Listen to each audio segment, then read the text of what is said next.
Carolina now a 9.5-point favorite in that one, but the computer still gives them better than a 72% chance to win the ball game. The Gamecocks are active in the transfer portal, going after interior offensive linemen. Got one already from Wake Forest, Nick Sharp, going for some running backs. Depth at a lot of positions will be important. Linebacker, D-line, certainly. Really the interior, Terry, of both lines will be of paramount importance to kind of get this team back to where they want it from a depth perspective going into the new year. But a big chance against Illinois. Love these kind of games. And, so far, as Shane has said, not a whole lot of guys tell him anything other than we're ready to go, Coach. Again, there's some things that could still change in the coming days, but haven't heard a whole lot as of yet. So that's good. Congratulations to Nick Emanwari, named Associated Press first team All-America. Kyle Kennard made the second team. That's a big deal for both. Nick, I'm telling you, Nick could be working his way into being a first-round pick. Oh, he's the number 2 safety on the big board for Kuiper. I could see him slipping to the bottom part of the first round. I could too, and that might even be ideal. I mean, look, the NFL is very fluid, but you go second half of the first or any round, really, typically, unless there's trade spots. You're going to a pretty good ball club to get your career started. So there's that part of the equation. But we'll touch on all those things for you. Again, both basketball teams winning at home over the weekend. Carolina-Clemson game tomorrow night. And so much more to do around the Southeastern Conference. Heisman, full disclosure, yours truly is indeed a voter. We're not allowed to give you our ballot picks until the announcement was made. I threw mine out this morning. I voted Ashton Jeanty number 1. I think 300 and some people did the same, so that's roughly a third of Heisman voters putting Ashton number 1, Terry. But more than 500 put Travis Hunter number 1. Dylan Gabriel actually finished third. I had Cam Ward number 2 on my ballot, and I had Hunter number 3. I thought all 4 kids that went to New York had a case for winning the Heisman Trophy this season. 2 of them will be in the playoff, obviously. And really, Colorado got close, right? Yeah. Miami got close. My reasoning, and I know I hinted at this last week. I don't know if you and I have talked about this yet or not individually. I know I told Elijah. My reasoning for putting Jeanty number 1, well, I did. I told you this morning why I did it. I mean, that kid basically faced 7 or 8-man boxes every snap. Not every game, every snap. And he's rushed for just under 2,500 yards in 13 games. I love his attitude. I like what he's about. I'm glad that he has helped re-elevate. Is that a fair term to use, Boise State football? Oh, yeah. Remember, we forget something here. They had a little bit of a dip the last few years, and all of a sudden they're back. Part of it is, your interim coach became the regular head coach, but really all of this happened because of Jeanty. Right. Last year, he was a thing, but this year, I mean, think about this, Jay. He's 132 yards away from Barry Sanders' all-time record. And that's like you said. They got 12 guys in the box. Right. They have to stop games to say, hey, Bob, get that guy off the field. Right. I mean, this is a guy you knew stopped the run game and forced Boise State to try to throw it, and people still couldn't stop Jeanty. They couldn't stop him. And I felt the same way from a principal perspective about Cam Ward. Again, defenses knew, hey, this kid wants to throw it all over the place, and he can. And he still threw for well over 4,000 yards, had about a 6-to-1 touchdown to pick ratio. Defenses just couldn't slow him down. I mean, Miami's biggest problem was they couldn't play defense. Well, that was the issue. But again, Cam Ward gets penalized because Miami can't play defense. Yeah. At the end of the day, that's what happened. I wonder if Miami makes a college football playoff, how much higher Cam Ward is in this whole voting. Remember, I don't know, maybe third. Maybe third. I think this was a 2-horse race, and I got zero issue with Travis Hunter winning the Heisman Trophy. As I say, my reasoning this year was those 2 individuals were the focal point of their offense from day one, and every opposing defense knew it. And through the course of their seasons, you just could not do anything to slow them down and make them unproductive. What's sad for Jeanty is any other year he probably does win. Right. But what Hunter is doing on a high level on both sides of the ball we haven't seen in our lifetime to this extent. What did he play, like 85% of the snaps? 80, it was 80, I think 82%, and the next closest college football player played 56%. I forget. It didn't tell me who it was in what I was reading, just that the next closest player was 56%. It's extraordinary. And I said this on Twitter, and I sincerely mean this. I don't think it will happen, but I sincerely mean it. I hope him winning and helping elevate that program will encourage other college football coaches to allow it, because you see that it can work. Now, I know at this level, the fear of getting hurt may outweigh the risk reward factor. In other words, is too great for a lot of coaches. I can't have a guy out there 80+% of the time, and I get it. I do. High school coaches love it because typically that kid is the best player in, like, the county. Right. Sure. Get back out there, kid. Right, but so many guys. I was telling you, and I was kind of racking my brain, like, who might have been able, and I don't know where you would have put him. I think Stephon played quarterback a lot in high school, but Stephon Gilmore, a slot guy now. You and I were saying, for old dudes like us, back in the 70s, 80s, there was the flanker. You're the flanker. The flanker. He wasn't quite a running back, wasn't quite a receiver. He could do a little bit of both. Something like what Debo's doing these days. But think about it, Gamecock fans. Do you think Stephon Gilmore could have excelled at doing that too, in addition to being amongst the best corners in America? Could he have been somebody that was versatile on offense? Maybe not for as many snaps. Right. But what if he played 30 snaps a game on offense? In a Steve Spurrier, G.A. Mangus, Sean Elliott type system where there's a lot of creativity. I don't know, I mean, the point I'm making is there are obviously tons of dudes with the ability to do it, because so many of them did indeed play both ways in high school, because that's just what high school football is for a lot of guys, right? Unless you're a big one up front, and even those big ones up front do both. Mm-hmm. Yeah, and I think that Hunter did it on such a high level. Like, it wasn't like, okay, he was really good on defense and he was okay on offense and throwing the ball every now and then, but no, he affected games on both sides of the ball. Yeah, 92 receptions. If you look at, like, whether it's the eye test, you look at the stats, you look at the grades, look where he's on the AP All-America team. He made it 3 different ways. Right. He was first team all-purpose, second team wide receiver, first team corner. Yeah. That's just stupid, it right? Is. It is. And the other part, let's be real, if Colorado's 4-8, he doesn't win the Heisman. Correct.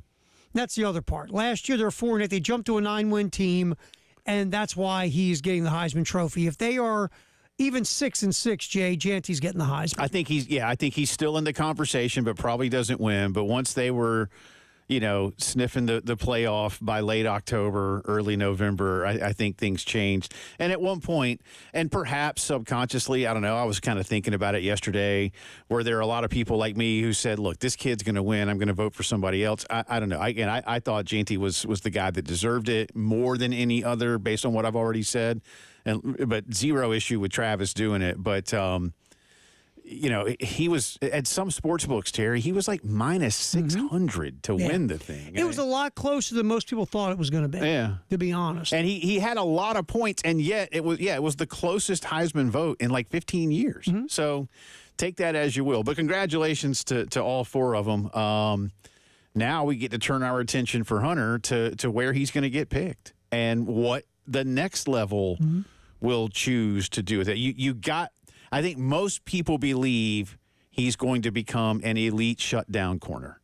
It's funny because there's a lot of people that believe that might be his best position is just go play corner. But there are also people who say, you know what? He could also be a really good wide receiver in the NFL. I want to see, here's what I hope. And it probably won't happen this way. The Giants will take him and ruin his career. What I hope is he goes to a team with a creative mind. Right. As a head coach who's got like, wouldn't it be great to see him with Sean McVay? Yeah. How cool, and he won't be, obviously, but wouldn't it be great to see him with that type of coach whose mind is open to the possibilities, what you could do with this guy? Rams are going to end up picking, they're getting better. They're going to go to the playoffs. So they're going to probably end up getting, around 17, 18, 20, somewhere in that ballpark. He ain't going anywhere near a team like that. And that's the sad part, because you know as good as I do, the teams that are drafting that high in the draft, there's a reason, right? Yeah. Because you got a bunch of dopes usually in charge. Now that'd be fun. I don't know what he's going to do, and then for JT, I hope, look, the NFL is typically these days very wary of giving running backs lots of money, especially lots of money up front. Mm-hmm. But I got a hunch this guy breaks that trend. I don't know. I mean, I don't know if he's going to go high like Saquon Barkley did. I don't know if he's looked at like that by NFL scouts, but he's going to go in the first round. That I know. I just don't know if he's going to be a top 10 guy. Right. Because look, Saquon Barkley, Bijan Robinson, they had multiple skill sets. They could catch the ball. They were just different than Janty. Right. And remember, they both played in Power 4 programs, where Janty's coming from Group of 5. So I think he goes in the first round, just not as high as those guys. And nobody wants to give a running back a second contract. Right. Even though, look, you shouldn't give what you think, Jay, 98% of them a second contract, but every now and then it's a smart idea to give someone that second contract. Plus Saquon Barkley. Right. Every now and then you might have to take a step back and go, this guy's special, and we need to maybe look at that. But most teams will not give the second contract. Boise gets the winner of the SMU Penn State game. Mm-hmm. And that section of the bracket has Georgia versus the Indiana Notre Dame winner. So you could technically see Boise play, if you go by favorites, Boise play Penn State. I think Penn State would probably be favored to beat them, but I would like that game. That's going to be out in the desert, and then potentially against Georgia. My point being, he can believe it or not, a kid who's run for 2,500 yards and finished second in the Heisman vote can still elevate his draft status. Yeah, if you go up against a really good Penn State run defense and you go for 2 bills, you've even $150, right? I mean, he had about $150 against Oregon. Yeah, he ran well against Oregon. Yeah, so he's going to be an interesting guy, but I think he's going to be a good pro. I really do. I hope so. We'll see. We'll see how good of a pro he is, but I think he'll be a first round pick. Could be a solid pro. What about Cam Ward? That's another one. Well, he came back because he didn't like his draft evaluations. Right. That's why he came back, went to Miami. We'll see. He's going to be a first-round pick because quarterbacks are overvalued. I think he's got to go to the right place. Yeah. You go to the right place with the right infrastructure around him, he's got a chance. But if he goes to one of these goobers, you know how that goes. Really quick, we talk about Travis Hunter and looking for a creative landing spot. Okay, I'm going to give you just the top 3 or 4 really quick. Okay. Giants. Not the beacon of creativity. And we don't know who's going to be the coach and GM anyway. He's going to the Giants. I hope he can play center field or shortstop. Right. New England? No. Carolina? Excuse me. Boy. The Vegas Raiders? See, that's the problem. Hunter will probably go to one of these outfits, whoever is going to have the 3rd or 4th The Giants pick. got to find a way back. Don't they? The Giants. It's not the Jets. I know. The Giants, when we were younger, they were something. It's so sad. There's something now. We'll get you caught up on a few things going on around Gamecock football as the portal is wide open. David Cloninger will talk some football with us, too, coming up in about 15, 20 minutes. It is the Monday post-game show.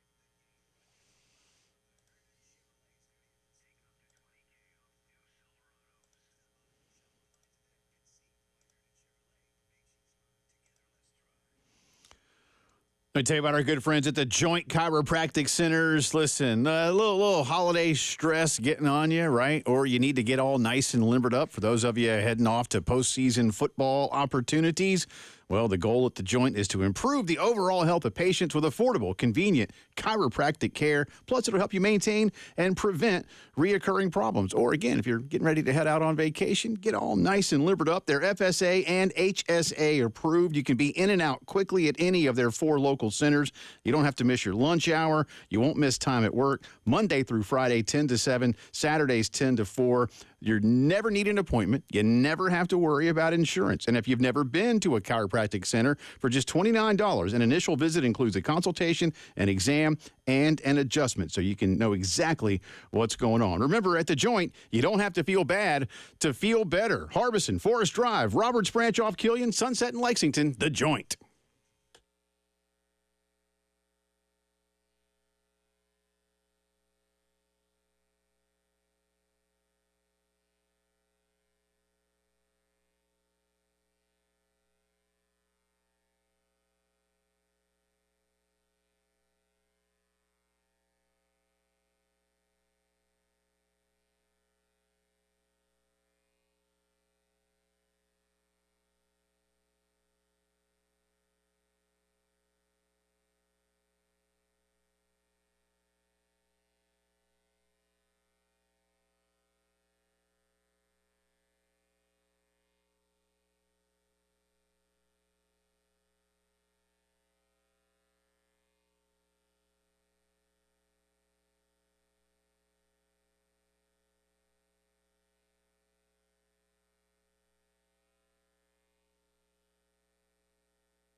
Welcome back into the post-game show on this Monday. Jay Phillips, Terry Ford at Master Control, Elijah Campbell enjoying a day off. Looking ahead, Elijah's back tomorrow. Our buddy Ben Portnoy on the beat for many years, covering the Gamecocks for the State paper, now covering the business of college athletics for the Sports Business Journal.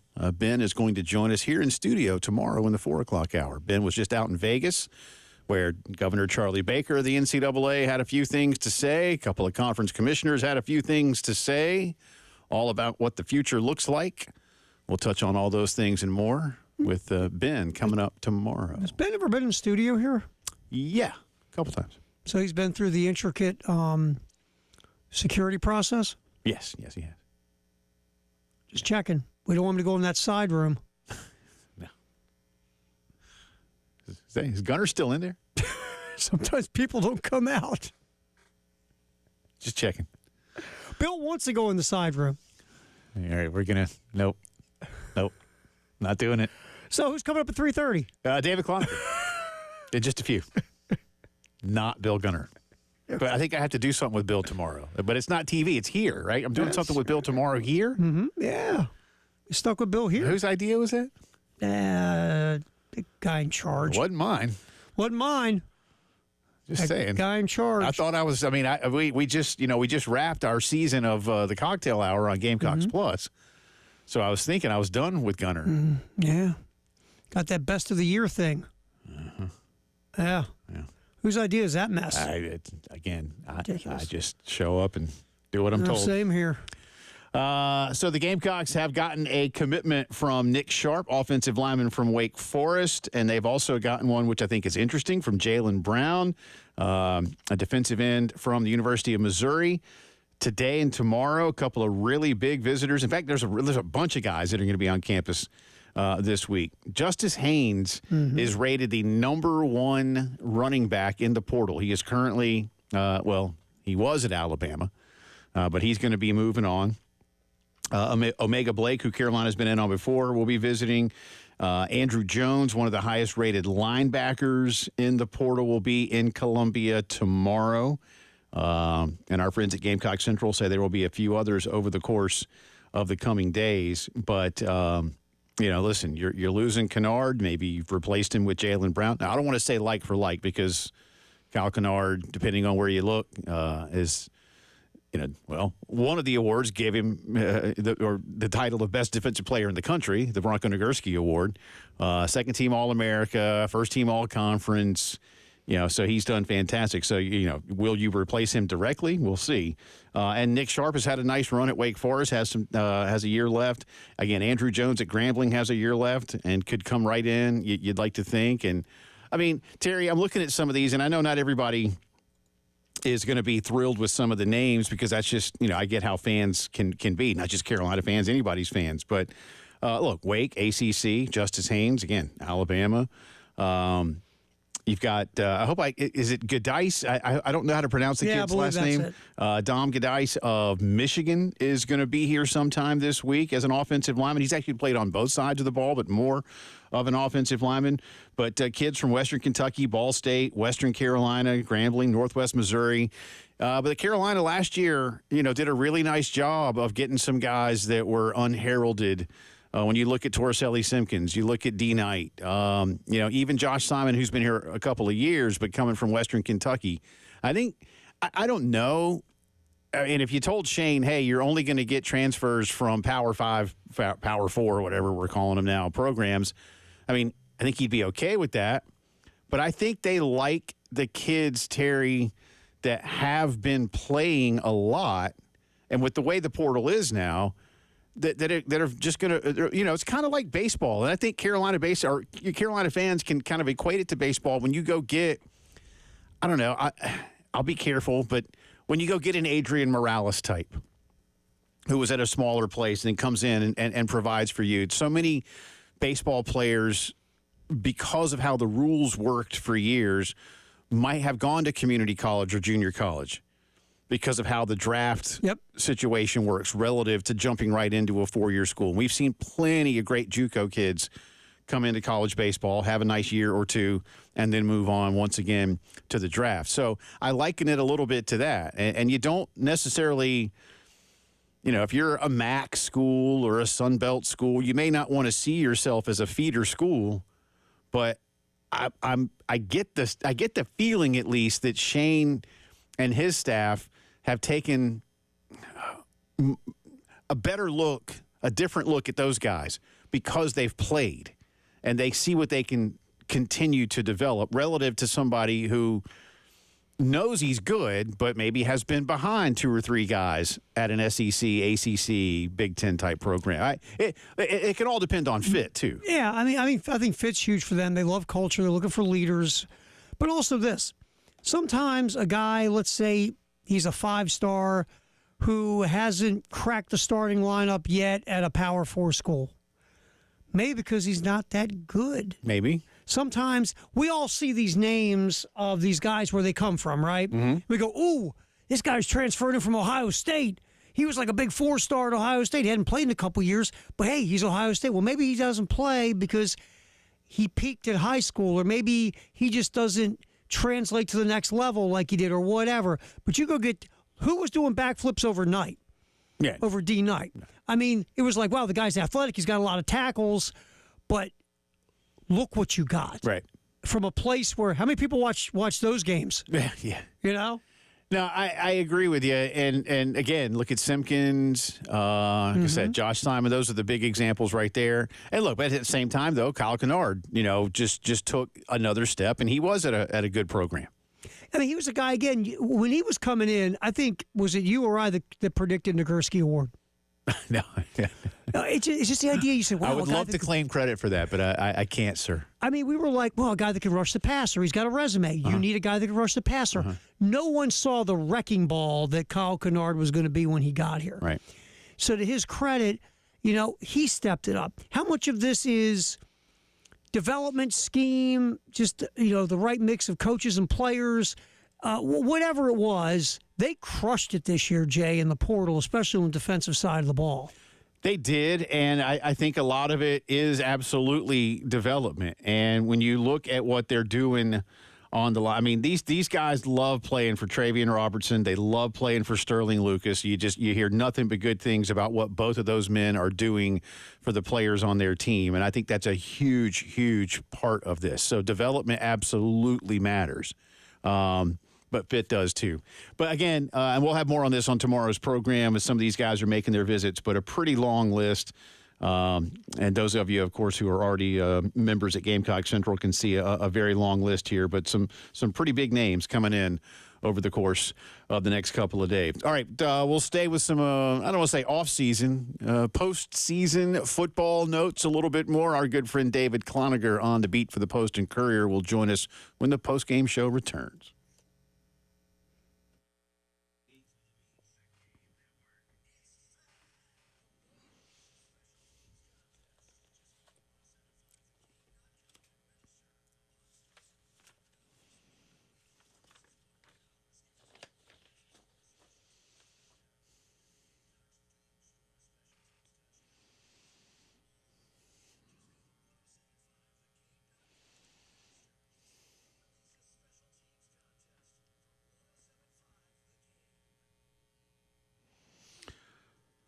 I'll tell you about what's going on at Palmetto Citizens Federal Credit Union. Homeowners, this time of year, as you're out there getting some gifts and you're also having folks in the house a lot, might be time for some home improvements, might be time to consolidate some high-interest debt, might be time to do both and more.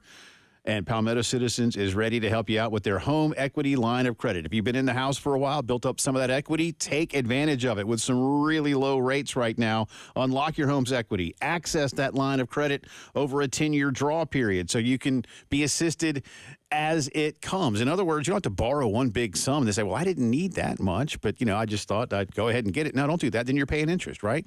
Fix up the bathroom now. Fix up the kitchen later. Or, again, pay off some of those credit cards. Check them out online. Apply today. Learn more, palmettocitizens.org, or visit any of their 14 convenient Midlands locations. Palmetto Citizens, achieve your potential.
Talking Gamecock football. Can't call it the off season yet because the season still has a game to go, but transitioning into the 2025 calendar. We'll get into that and more with our good friend David Cloninger on the Gamecock beat for the Charleston Post and Courier.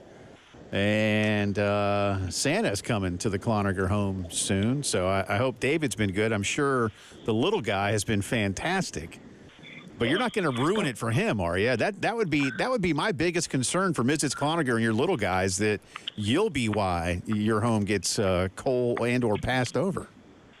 Well, as a matter of fact, Jay, I'm just coming back from the United States Postal Service, just checking in on a couple of packages that Santa Claus seems to be a little late on. Uh-huh. He needs to understand that him needs some time to put this stuff together. So. Well, David, Santa doesn't come for another 8+ days, so I have no idea what you're talking about. But well, that's true. But I'm going to be in Kentucky for a lot of it, so it's going to be all right. Can he find his way up there, even though we're not here? He'll find you.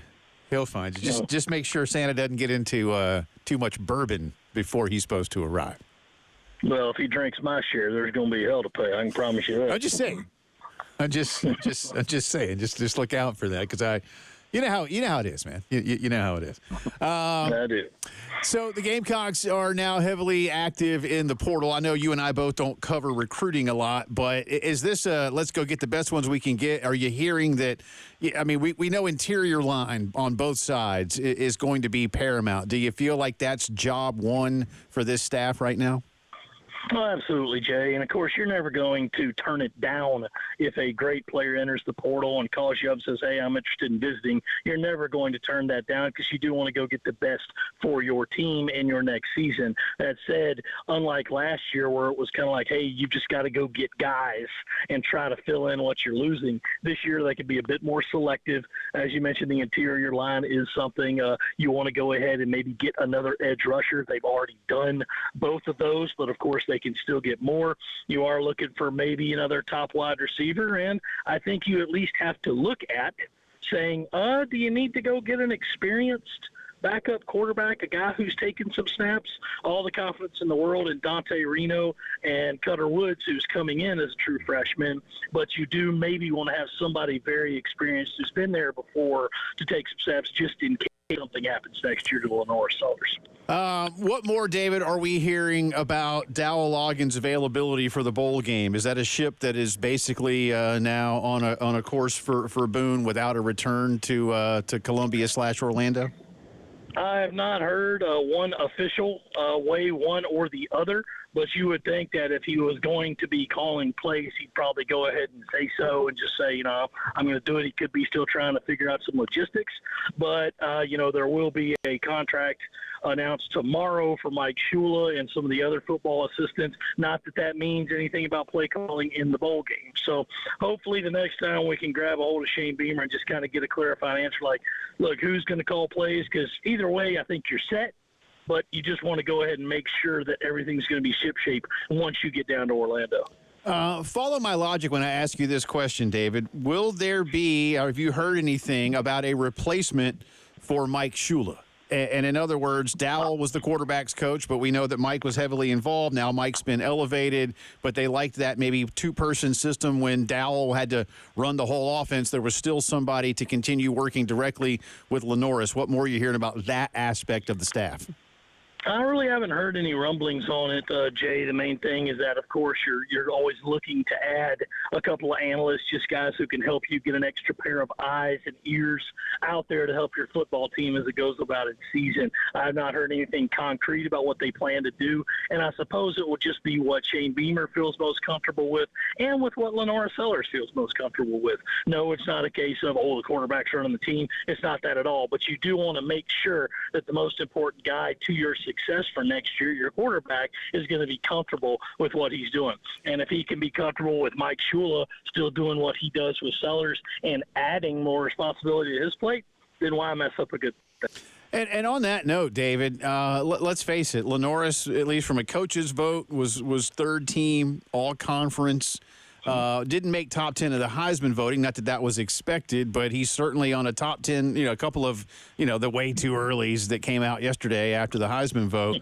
But how much does this, and this is more of an opinion question, guys like you and me that have been around a while, how much does this alter everything around Carolina football when you've not only got a team that could go win a 10th game, either way is going to play in a good New Year's Day game, but now, for the first time in a while, legit Heisman contender going into a season? Well, Jay, it's been a while since they could really say that, right? I mean, you looked at Rattler, who was coming off an okay junior year, a really great final 2-3 games, but an okay year. And then last year he was, he was going to end up leaving. So who was the last time you could really say had a legit Heisman chance? Do you go all the way back to Todd Ellis? I mean, was Steve Tannehill there maybe going into his sophomore season after the end of the freshman year that he had? Who are some of those other guys that you had? And I don't know if you could come up with any outside of Ellis who was a legit contender probably going into his junior and senior years. So it makes everything, just appear that much brighter just because, Jay, there's a lot of sayings about basic football, but one of them is if you got a quarterback, you got a chance. Yeah. And South Carolina's got a really, really good quarterback. So, he'll be up there on those lists, and I hope that people do take a notice, even though myself as a Heisman voter, it's one of those like, look, guys, what it's supposed to be is that everybody in the country is a Heisman contender. Yeah. That's what it's supposed to be. It's never supposed to be a watch list and you start adding guys and subtracting guys. You should, I would hope a lot of people do what I do and sit down about week 9 and make yourself out a list of saying, here's the players I really like all year. And then you just kind of whittle it down and vote for your finalist. But he's definitely going to be mentioned when those discussions come out in talking season when it gets here. Yeah, you and I do the same thing because I try to not even really think about it until about mid-November and say, all right, now I know who all of you are. Now let's start to look at some numbers and some records and see what's going on. A few more minutes here with our good friend David Cloninger on the beat for the Post and Courier. Let me switch you over to basketball. We'll talk to Derek in a little bit from his perspective as well, but I was looking at the net rankings, and 13 Southeastern Conference schools are rated in the top 50. All of the schools are in the top 100, David. But as of this morning, South Carolina was 16th at number 99. Huge opportunity tomorrow. I hate to keep going back to it, though. That North Florida loss continues to be an anchor around this team's neck. How big, in your opinion, is a victory over Clemson tomorrow night for this program? Well, it's very big, Jay, because they've got a high net ranking and they're ranked, and it's the rivalry, that's always going to be huge. But yet the main thing is that with the SEC being such a dominant league right now, as it appears to be, you do kind of get into the weeds a little bit and say, 18 conference games, this league is strong enough. It could be that an 8-10 league record gets you in. So that's a really big benefit for South Carolina and a lot of other teams. If you know that you might not even have to play 500 ball to get to the NCAA tournament. That said, South Carolina does have a bad loss on the schedule. It was a good loss at the time, I suppose, when they played Xavier. But Xavier announced today that their best player's got a knee injury and he's going to be out indefinitely. So you don't know how that's going to affect that ranking as it goes through the year. So the main thing that South Carolina has pretty much known since North Florida, Jay, is the old Al Davis line. Just win, baby. Yeah. Just win, and if you win enough, it'll take care of itself. But this would definitely be a big leg up for when you want to turn in your resume come time. How's this team feeling about itself? I mean, a pretty comfortable win over a team you should beat, and that's what they did on Saturday. But do they feel like they're in a pretty good spot? I think they feel they do just because the opportunity is there. That said, a little bit from the outside perspective, I think this team's still trying to figure itself out what its identity is, which is not something that it went through last year. It knew exactly what it was from day one and went out and played like it. So this team, you're still kind of looking at it, and maybe one of these big-time wins, like tomorrow certainly offers, would really help shape them into place and say, okay, this is what you are, this is how you're going to win games, because they've shown that they can win in a little bit of variety of ways, Jay, but they've also shown they can lose in a variety of ways. So it's just, hey, get this figured out, because you've only got, this game and then 2 more? And then it's conference play, yep. And there's not going to be any easy games there. Have you put anything on your Santa wish list in terms of Braves free agency? Well, I already got one when Max Fried left, so I don't know if I should be asking for any more, because that's a great wish come true right there. But yeah, if a good corner outfielder would be pretty good. Yeah. And it just, hey, the kid's been through enough. Let's just keep Ronald Acuna healthy this year. Okay, that's fair. That's fair. That's like getting a free agent back when you consider how long he was gone. And finally, you and I only live about a mile or so from each other as the crow flies. This morning around 6:30, were you awakened by the howitzers at Fort Jackson? I was indeed, and I was like, man, that's some pretty good ordnance they're firing over there. Maybe I should get over there and help them out. But I decided not to. Had to get the kid to school and all that kind of thing. But, hey, so they got to do their training too. So especially with, all the drones being sighted over wherever. Yeah, I wasn't quite ready for that this morning, but apparently it was publicly announced. So, but any of you who live over our way, you heard that. That hunting lodge out in Montana is looking better and better every day. I got my books, I got my movies. You kill one bear a week and you're set. Safe travels during the holiday season, and again, don't spoil it for the little guy. All right. Just depends on how much I have to bolt together on Christmas Eve. I hear you. He's David Cloninger, DCPNC, to follow along on Twitter, postandcourier.com. Appreciate you, man. We'll talk soon. Take care, guys. Thanks. That's our good friend David Cloninger, and this is the Postgame Show.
Got some breaking news. Welcome back in. Jay and Terry with you. Just saw this. This came down while we were talking with David Cloninger. Pete Thamel of ESPN reporting that Wake Forest head coach Dave Clawson will be stepping away from the job. 11 seasons up in Winston-Salem. He will remain with Wake in an advisory role. And I apologize. I'm literally getting this. I mean, this just came over. He will basically be helping him fundraise. It says the decision to step down was his alone. He felt it was time. I'll read here verbatim from Pete's report. Sources compared the decision to recent moves made by Virginia basketball coach Tony Bennett and former Washington football coach Chris Peterson, who both stepped away in part because of the changing era in the sport. He's only 57, Terry. It says here he's expected to take a year off to recharge and refresh after working as a head coach for 25 of the last 26 seasons. He is the only coach in the history of the NCAA to lead 4 different D1 programs to double-digit wins in any single season. And he certainly has had interest from other schools, but has decided that's a good gig, man. That it's a great town. Again, when you live in the hometown of Krispy Kreme donuts, that in and of itself is enough. What else is there to say? Yeah, I mean, it's also the hometown of one of America's largest cigarette manufacturers, but not as many people are doing that anymore. But Krispy Kreme, man. But really, nothing says life like a heater and a donut. I was going to say, lung dart in one hand, nice little Krispy Kreme right out of the little oven. It's beautiful. That old John Belushi. He's got the little chocolate donuts and he's got his cigarette while he's talking. That's awesome. I love that stuff. Man. But anyway, now and for Wake, it's a good gig. They will support you. There are limits, if I'm not mistaken. And my good friend Jeff Thordahl, amongst others, who is a proud Wake alum, could tell me otherwise. But I believe, Terry, that in terms of power conference schools, all right, not just all D1, but power conference schools, I believe Wake is the smallest. I believe you're correct. And again, there are just some financial limitations at Wake, and yet they do well with it. I know they want to get back to some basketball competitiveness as well. But I'd like to see a guy like this not give it up entirely. I think, if you look at Clawson, remember, they hit that high water mark in 2021, went 11-3, 7-1 in the ACC. They were ranked top 20 end of the year. Sam Hartman putting up big numbers. And then they had Hartman again the next year, went 8-5. That was the high water mark in back-to-back years. Since then he went to Notre Dame, right? Yeah, because he wanted to show he could quarterback outside the mesh point system, which, by the way, he failed miserably. But 4-8 the last 2 years. Only 3-13 in the ACC. My guess is going to be this. Obviously, remember, they were very outside-the-box thinking under Clawson. The offense was that cool mesh point thing. They were always looking, because, again, like you said, small school, probably limited in certain resources compared to the big boys. So they went a certain way. It was outside-the-box thinking, analytics, things of that nature. But here's the problem, Jay. If you're losing guys you're targeting to NIL because you can't keep up, then all of a sudden you're 12-16 or 8-16 over 2 years, and that's got to be frustrating to Clawson. And so he probably had to step away and make up his mind: does he want to come back and do this, or can the way he coaches, does he have the stomach to come back and do this in the way that he's never had to do it before? Yeah. Some guys can do it, some guys can't. I mean, Chris Peterson probably will never come back, which is a shame. He was a heck of a coach. He was. But we've seen other coaches in basketball and football. Well, man, Tony Bennett won a national title. And let's face it, they were the 1 seed the year prior. Mm-hmm. But again, the way Tony Bennett did it, the world has changed. Now, you can change with it, or you can go, you know what, I'm cashing my chips. Right. We'll see what Clawson does, because he's a very smart, outside-the-box thinking kind of coach. I wonder if he just goes, you know what, this ain't my world. We'll see. But he's really good. It's a shame. It is. And again, very successful. And only 57 years old, so plenty of time left to do it. Of course, the ACC, I wasn't here. I mean, we knew it was going to happen, but I wasn't here. I did watch some of the announcement when Bill Belichick was hired up in Chapel Hill. I don't know where you stand on this one. I think a lot of people, I don't know, I'm mixed. I told Elijah, look, on the one hand, you're getting a top fiver all time. On the other hand, he's never done this. I heard some folks this morning, I forget which show I was listening to, that said, hey, if an NFL job, now, look, he until like June, there's a $10 million buyout that he would owe Chapel Hill if he were to leave. But after that, it's basically nothing if he leaves for an NFL job. Right. If an NFL job comes open next year, let's say this time next year, whatever the record may have been in year one for him in college, I think he goes back. I do too. The only reason he's in college to me, Jay, is because he couldn't get the NFL gig that he wanted, and he wasn't getting any sniffs from the NFL. And let me ask you this: where can you go and have the control like he had in New England? Well, that's just it. Nowhere, right? I mean, is any? I mean, because Mr. Blank, Shad Khan, you'd feel like those guys would have said, "Sure, have it, Bill," and even they, nope, were not ready for that. But you know where you can do it? The only place you can do it's in college. Yeah. Well, let's see. I still don't know who he's reporting to. Himself. I don't know. I don't know. Michael Jordan? Yeah. Hour 2 coming up.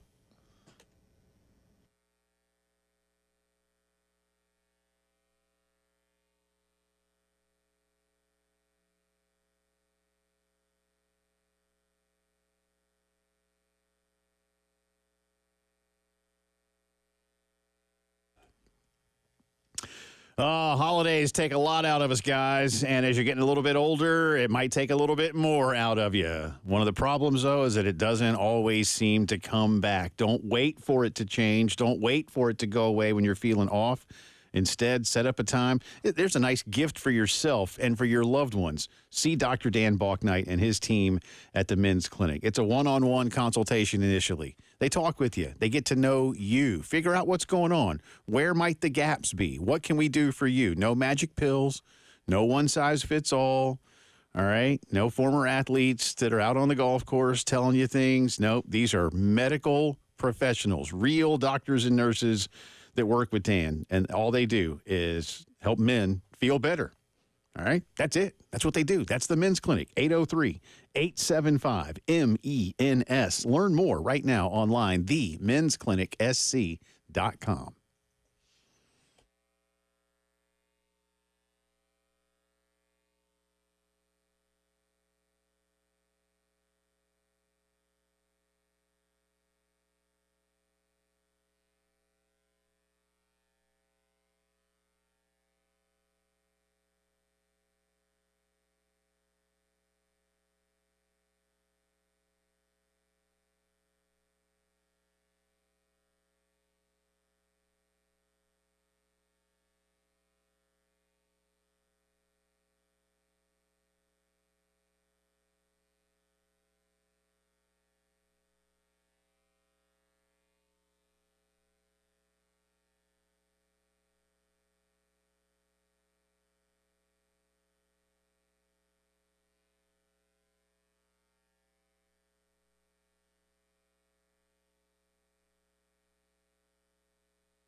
4 o'clock on this Monday afternoon. Welcome back in. Second hour of the postgame show coming at you from the Herndon Chevy Studios, downtown Columbia, South Carolina. Elijah Campbell has the day off. Jay Phillips here. Terry Ford at Master Control with me. We got the band back together for a day at least. That means Ford drew the short straw. Sorry. Yeah. I mean, no. I said no. I want to go reminisce with Jay. No, you didn't. No, you didn't. Because none of us really want to do a 6-hour shift on the radio. But I appreciate you making me. Only with you. I appreciate you making me feel better about that. Coming up in 15-ish minutes, as my mom would have said, our good friend Derek Scott, the voice of the Gamecocks, Carolina Clemson men's basketball tomorrow night. Don Staley's team has already beaten Clemson this year up at Little John. And last year, a heck of a game at Little John Coliseum between these two foes. But this time around, it certainly feels like Clemson has a heavier advantage. They've just beaten Kentucky in the SEC-ACC Challenge, one of only 2 ACC schools to win a game. Duke beating Auburn was the other. That was it. The SEC went 14-2 against the ACC, but Clemson would like to get another one over an SEC school. And as we just talked with David Cloninger, right now every SEC school is in the top 100 of the net rankings. Unfortunately, South Carolina fans, as we speak, your team is 16th. Doesn't mean they're bad. That North Florida game, though, Terry, right now, that's what's doing it. That's an anchor. That North Florida game, man, you can be running Usain Bolt speed, and right now you're trying at least, and that anchor has you running about 1 mile an hour. And that's just the truth. I know some people don't want to hear about it anymore, but as David said, with the league being so strong, 13 SEC schools are in the top 50 of the net ranking as of today. Now, that changes obviously every single day, but 13 are in the top 50. So it's going to be a league where conference play absolutely elevates your numbers.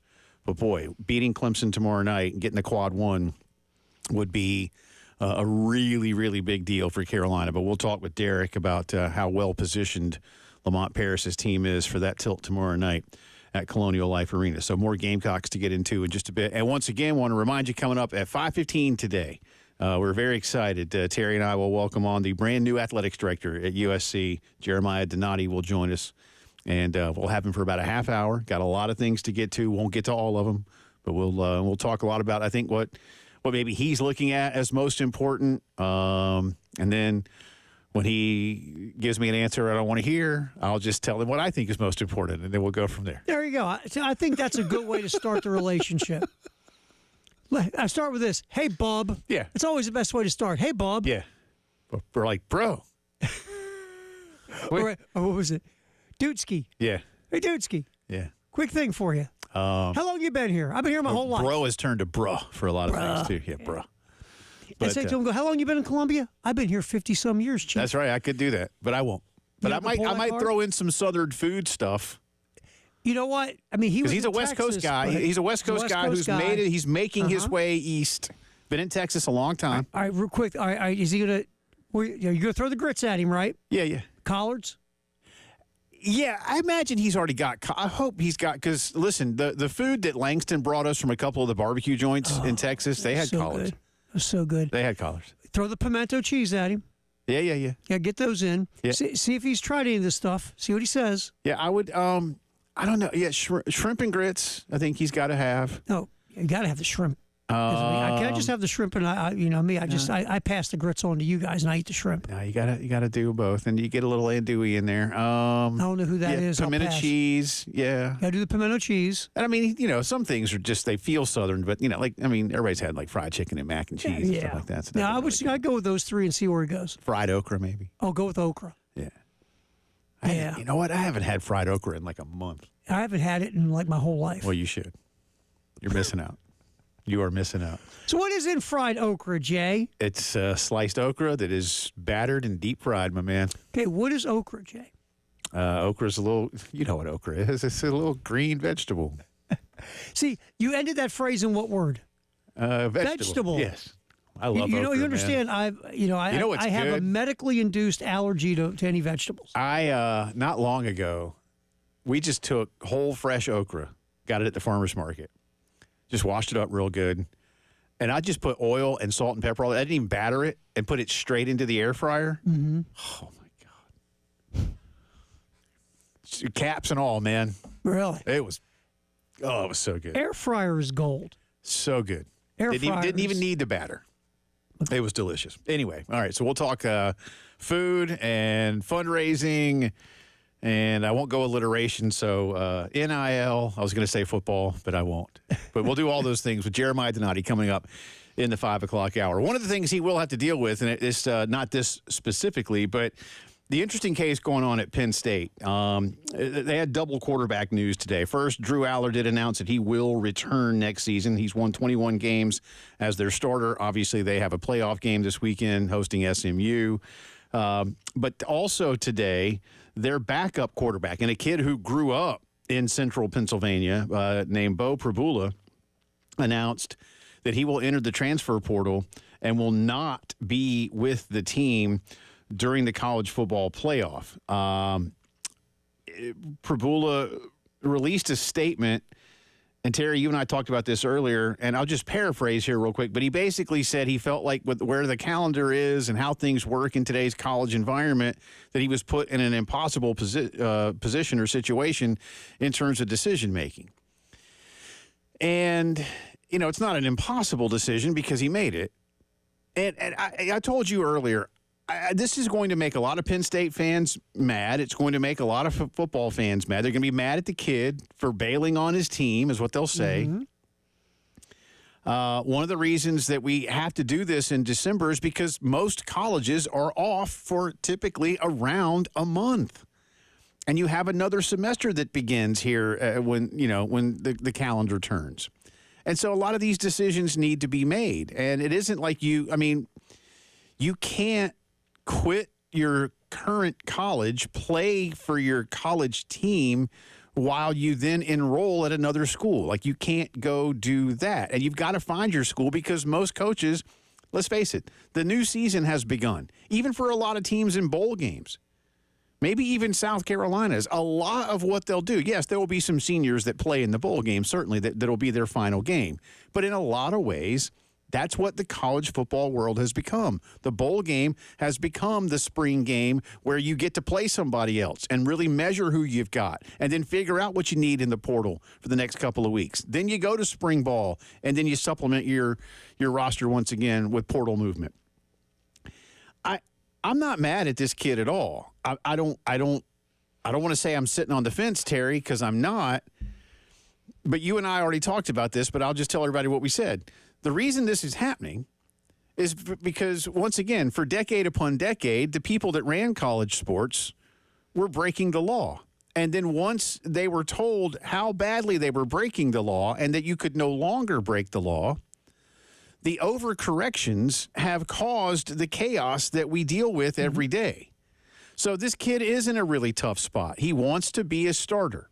And clearly, even though he made his decision public first, it's obvious now that Beau Pribula did what he did because internally, Drew Aller had told James Franklin, "I'll be back next year, coach." Right. So that happened, and here we go. It's unfortunate that this kid plays. Now, he doesn't play, but they have like a package for him. Mm-hmm. And he plays most games. And he's been productive. And I was looking this morning, this kid is Penn State through and through. Again, he grew up in Central PA. He has been a Nittany Lion fan his whole life. His family's got ties. This was the dream. But now the dream gets a little bit sidetracked because everybody's clock will ultimately run out in college, and you got to go figure something out. So is there blame here? Should you stick it out? We can all have opinions on what the kid should have done, but the environment that's been created is going to cause more of this across the country. And I feel bad for him. I feel bad for them, but I can't sit here and go, how dare he? Some will. I can't. No, because this is the plate of fertilizer that's been dropped on everybody because no one's proactive. And it's almost like the NCAA goes, okay, if we can't break the law, then you guys can just have carnage and chaos. We're not going to try to fix anything. This is what you want. Here's what you get. And no one's trying to put any rhyme or reason to any of it. The calendar in December is a joke. Right. And it just is. And it's not going to be easy to fix because, like you just said, last time I checked, these are institutions of higher learning. Yeah, it's school. That's the number one thing. It's not anything else. It's school. And you gotta be out of one school and enrolled in another school before the semester starts. I mean, that's just how it is. I can't fix that. Right, unless you want to put some kind of waiver in for football players going into transfer portals so you can move it around. This is what you have, right? And, and the other part of this, and you go back blaming the kid, I always say this. The kid is looking out. He wants to start at some point. Mm-hmm. He's been at his, like you said, his dream school. He's not going to start at his dream school. He's not. So now he's got a choice to make. Do I stay another year and burn another year of eligibility being the backup, or do I go somewhere else where I can go start and play and show my skills off, and maybe, God forbid, I could get to the next level one day? And how can you get mad? Because put yourself in that spot. You could be Luke Doty and stay one place for your entire time because you just love it there and you're comfortable with where you're at. That's great, but it's also okay if you want to go see if you can start somewhere and see where that can carry you. See, there's no wrong answers here. Right. It's just the way the calendar's set up, it affects other people, unfortunately. Your waiver idea is one that I think it's certainly plausible. I don't know how many schools would want to get on board with that, or what that might look like from a legislative standpoint within the NCAA structure. But I thought about that too. Like, what if you could just, okay, Bo, listen, and I'm being James Franklin now, Bo. We need you because you're an integral part of what we do here, and this is new for everybody. And then help him find a school at the same time, and then from the academic portion of things, all right, you're now no longer a Penn State student, and the semester's over anyway. So technically, nobody's a student for the next month. But I'm being again technical. But then, and let's just say he chooses Purdue. I don't know. Mm-hmm. All right. He's enrolled at Purdue. Well, Purdue's not doing anything. So as long as, and I know this is, again, you probably can't do it this way, but as long as you're not going to enroll at one of the teams that's currently in the playoff, you can go ahead and enroll at your new school. I don't know what you would do about being a student if you're going to play in the championship game, because by the time the championship game rolls around, school's going to have been back in session for about 2 weeks. That's where all this gets clunky, man. And so that's why this has to happen the way it happens. And it's not ideal. And people may say, well, what'd they used to do? Well, you used to have to sit out, and your coach could restrict you from going wherever they – I mean, again, if your coach didn't like the color green, then you couldn't go enroll at a school where they wore green. Right. I mean, they're listen, and that used to drive me crazy. And I've said before, I know you and I have talked about it. Like, Mark Richt and Steve Spurrier were always like, hey, if a kid doesn't want to be here, I'm not going to tell him he can't. If he wants to go to the rival, if he wants to go where, then go ahead. Now, some coaches were like, you will not go to the rival. You will not go to a conference game. You will not go with anybody on our schedule the next 2 years. You will not go within 50 miles of campus. Whatever. You will not go to that one school because I got arrested there. I mean, again, I don't like the way their helmets look. You're not going there. And they could do that. Mm-hmm. I feel for this kid. I feel for all. But like I said, the school part is still a massive factor in all of this, whether Cardale Jones likes it or not. Come back on the other side. We'll talk some Carolina hoops. Big one tomorrow night at CLA. The voice of the Gamecocks, Derek Scott, joins us. You're listening to the postgame show.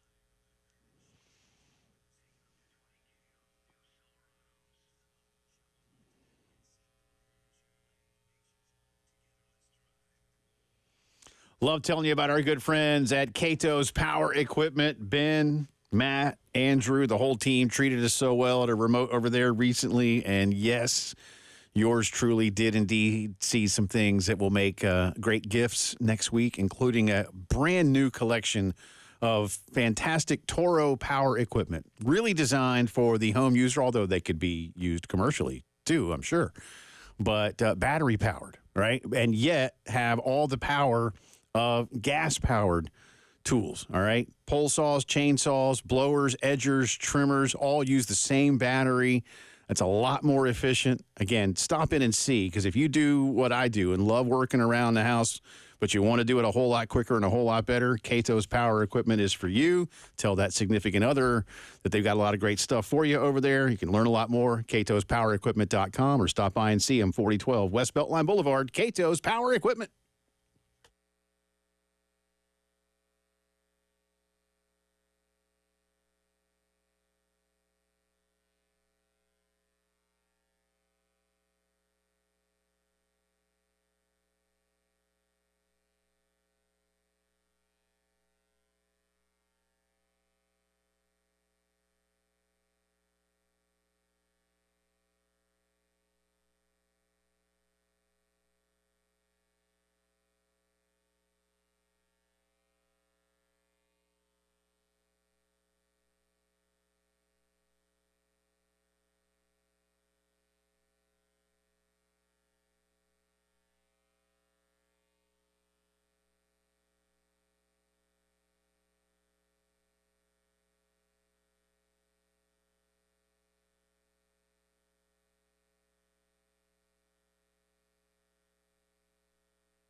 Nineteen minutes after 4 o'clock here on this Monday afternoon. Still industry term, efforting, Derek Scott.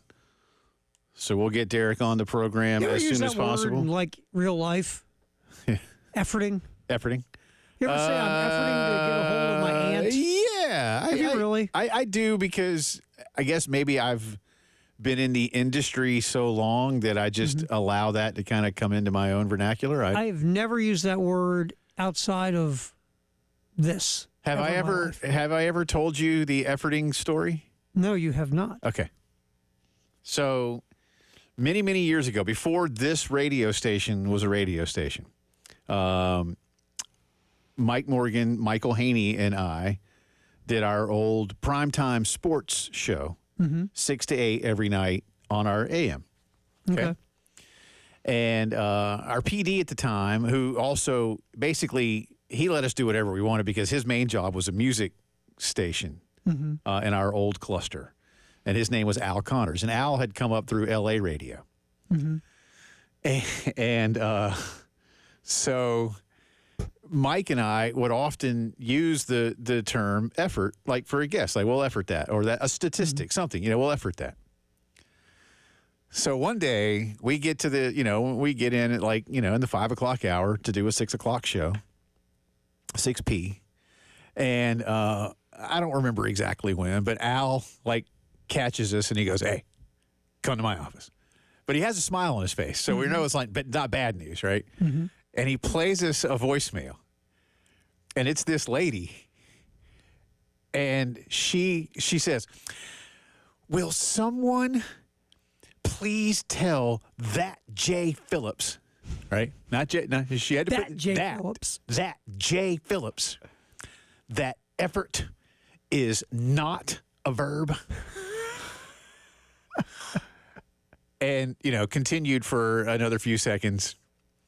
And she was serious, man. So he saves it, right? That's so. So I think for the next week, nightly, anytime the word effort came up as an industry term, we just had Haney hit the sounder. Oh, that's so good. But she, man. And I was like, whoa, this lady's not happy. Man, you're lucky she didn't meet you in person. Well, I don't know, and I wonder if she ever has or anything like that. I don't know, but would somebody please tell that Jay Phillips that whenever effort anyone is calls not you a that verb? That to start before they say your name. Dang, lady, what did I do to you? It's an and again, industry term. Yeah, it's just an industry term, efforting. Yeah, I've never used it outside of the. I wouldn't say I do. If I'm talking to my kids or something, I'd be like, yeah, you need to effort that. I don't do that. I don't sit there going, I'm efforting your grandparents. But there may be a time when somebody, I don't know, maybe my wife yells across the house hey, I'll effort that. Almost in sure. Now did she look at you and go, that's not a verb, Jay? Yeah. Well, somebody tell your dad. That father of yours. Yeah. But I do, man. Al thought it was the best thing. I can remember him calling us into his office. That's so good. You got to listen to this. But so we did. We immediately transferred it into the computer system. That's phenomenal. And so good. And played that from time to time. So and the more you hit it, if she's listening, she's getting more. Well, that's just it. She's more mad now. Yeah. And I wish I knew who she was. I'll effort that. What? Should find out who it is. I'll effort that. But she, nice. that got, seriously, Terry, that was darn near 20 years ago, man. But I do. I can, funny. Yeah, that was good. But I appreciated Al, say, don't use the term anymore. Again, he could not have cared less. I assure you. It's like you're looking, use it double now, please. Yeah. Anyway, a couple other things to get here, too. Did you see this about Marshall bailing on the Independence Bowl? Yeah, we got 29 guys in the portal. You can't put a team together. Here's the thing, and forgive me here as I ask it this way. What the hell's going on at Marshall? You have a coach win 10 games and a conference title, and the next day he bolts for another conference team because you can't get a contract done, and then you embarrass yourself to the point of having your conference commissioner apologize on your behalf to the bowl and to the United States Military Academy, who you were scheduled to play. When you have to have a conference commissioner apologizing on your behalf and you didn't want him to do that for you anyway, and this is Marshall. Mm-hmm. This is not some place where, football? It's Marshall. That's a solid program for a long time. Yeah, so leadership at Marshall is not doing it right. Well, I remember coming into the year, there was the talk they couldn't get a contract together with Huff, the head coach, which was weird. He's going to the walk year of a deal. He's been successful, but they couldn't get a contract done. Now, again, were they screwing it up? Was his demands crazy? I don't know. I just know they couldn't get it done, right? So you're going through the whole year. He's a lame duck. He's a lame duck. He's a lame duck. They win the conference. Boom, he's and a gone. good conference, man. The Sun Belt is a good league. Yeah, he just and finally he pieced out and again, obviously he had a deal in place, right? Yeah. He's got a good agent working. Right, he's got his agent working the back channel, so a good agent. It's just you could have fixed this if you were Marshall before the season started in one of two ways, right? Either you get her done or you don't. If you do get her done, great. And if you don't, then you've got to go, okay, we can't get this done. Now what? But to let this go the way it did, you want to talk about lack of leadership? And then 29 kids hit the portal, and all of a sudden you can't field a team. I mean, you got the mascot playing wide receiver. This thing's embarrassing. I don't know, man. Yeah, it's just bad. And again, I think the AAC commissioner was blaming the calendar. You want to blame the calendar? No, I blame Marshall.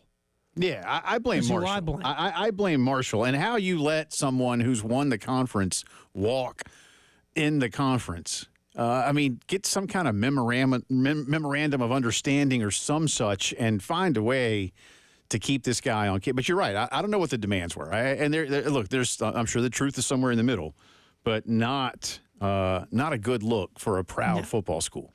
No, it looks bungled. Yeah. It just looks bungled. And you sit here and you look at him. At Marshall, he had 3 winning seasons and won 6 and 7 seasons. This guy was 32-20 of 4 years, Charles Huff at Marshall.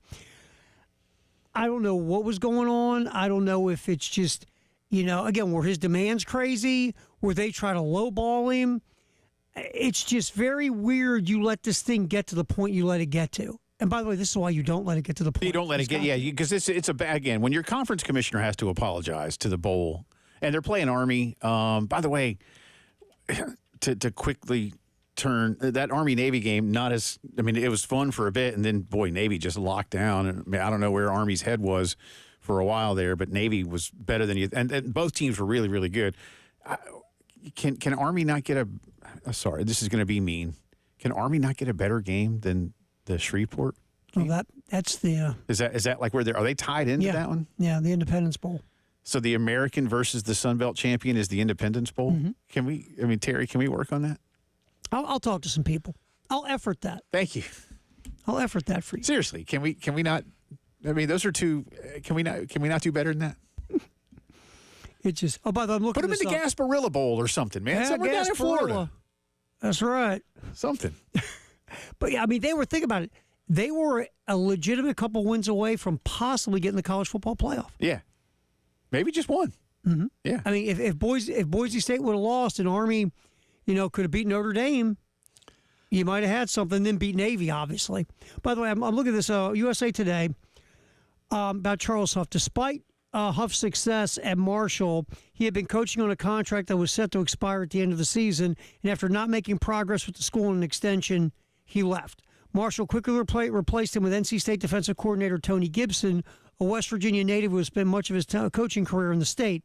Of course, he's a defensive coordinator of a team that couldn't play defense last year. Yeah, that's great that he's from there and whatnot. But again, you just had a dude win the conference that wanted to stay, and you didn't have. Now, here's my other question: you quickly replaced him like that. Well, again, I think, like you said, Huff's guy was working one side, and Marshall was working the other side. Yeah. Because obviously, here's the thing: at the end of the day, real quick, as good as I do, you got a successful coach. Do everything you can to keep him. Yeah. Absolutely. Is it that simple? No, it is that simple. If he wants to stay, you find a way. By the way, let me admit here on air, I screwed up, and Derek was a 4:30 guest. So he's coming up next. Not a 4:15. All right, so that's on you. That's on me. So my bad for not looking. I originally asked for 4:15. Derek Scott, the voice of the Gamecocks, when the post-game show comes back.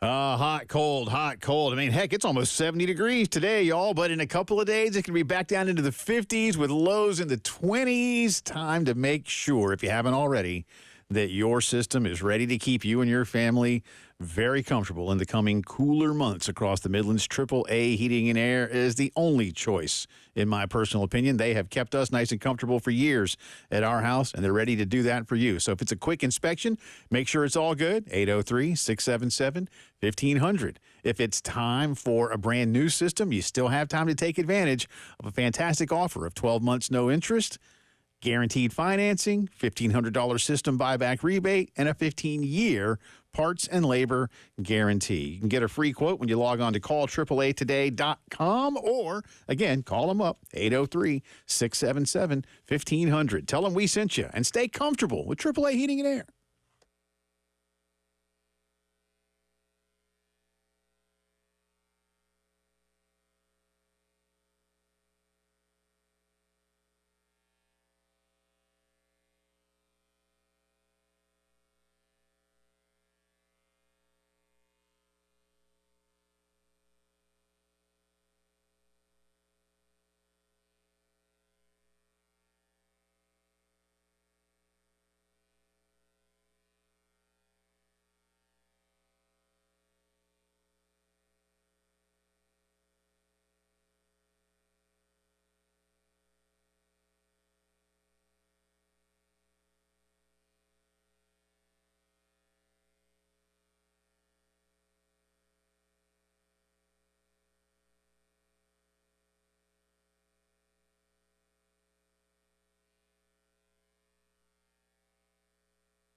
All right, this is going to be fun. Here we go.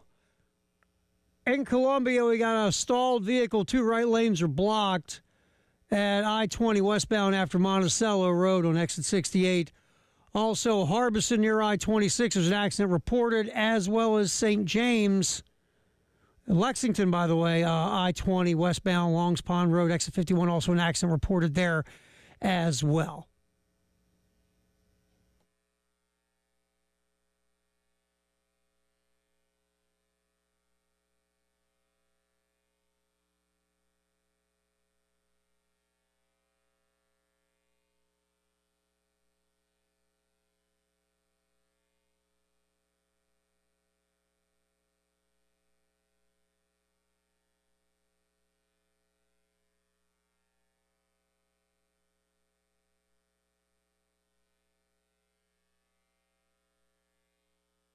Time to talk some Carolina hoops. Big matchup tomorrow night with the Clemson Tigers in town.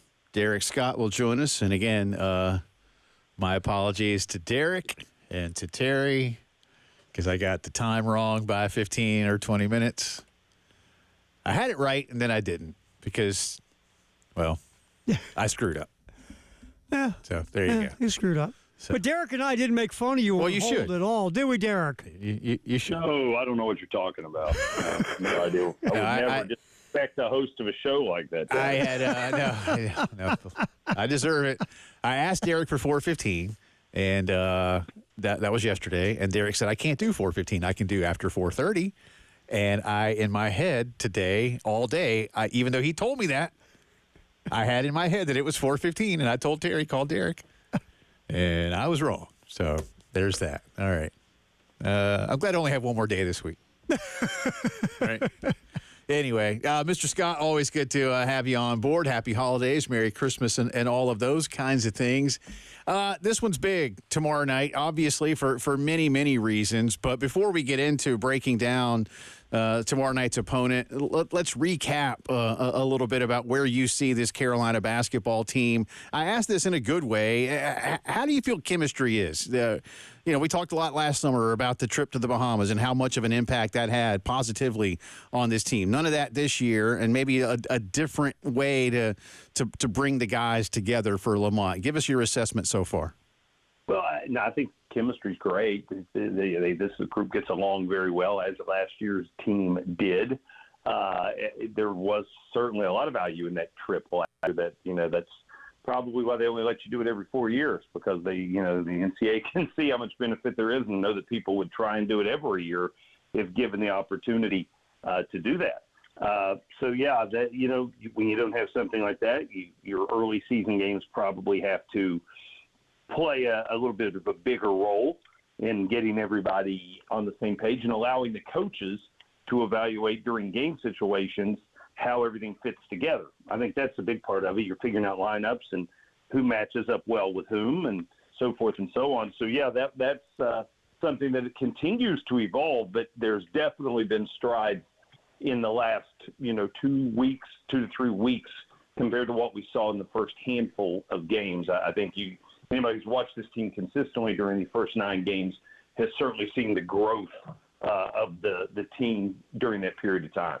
Right now, Lamont has 8 guys that are averaging double-digit minutes, and that feels like the rotation because there's a pretty good drop-off behind that. So those are the guys that are really getting it done. Do you see anybody's role, for instance, of those, Cam Scott playing 14 minutes per game on average, Morris Ugasuk at 18.6. Everybody else, Derek, is averaging over 22 minutes per game at least, and a couple of guys right around that half-hour mark. So I don't ask, are these the guys? Clearly they are from a rotational standpoint, but do you see roles changing, evolving? Is there still room for that? And how much does a big-time opponent tomorrow night affect what Lamont wants to do with the last big test before conference play? The only thing that I think could be subject to change would be the involvement of a second big in terms of more significant minutes for someone behind Nick Pringle. Because if you look, the secondary lineup that this team has gone more towards in this win streak has been the smaller lineup, where if Nick picks up a foul or Nick just needs a rest, it has not necessarily been, let's go to Benjamin Bozeman-Verdonk or let's go to Jordan Butler. It has been, let's slide Colin over, ask him to defend whomever the biggest player on the court is for the opposition, and go with a more athletic, smaller lineup. There could be some games where that just won't do. But other than that, I would say, yes, you are looking at the rotation and the minutes probably just would stay in the general vicinity of where they are right now.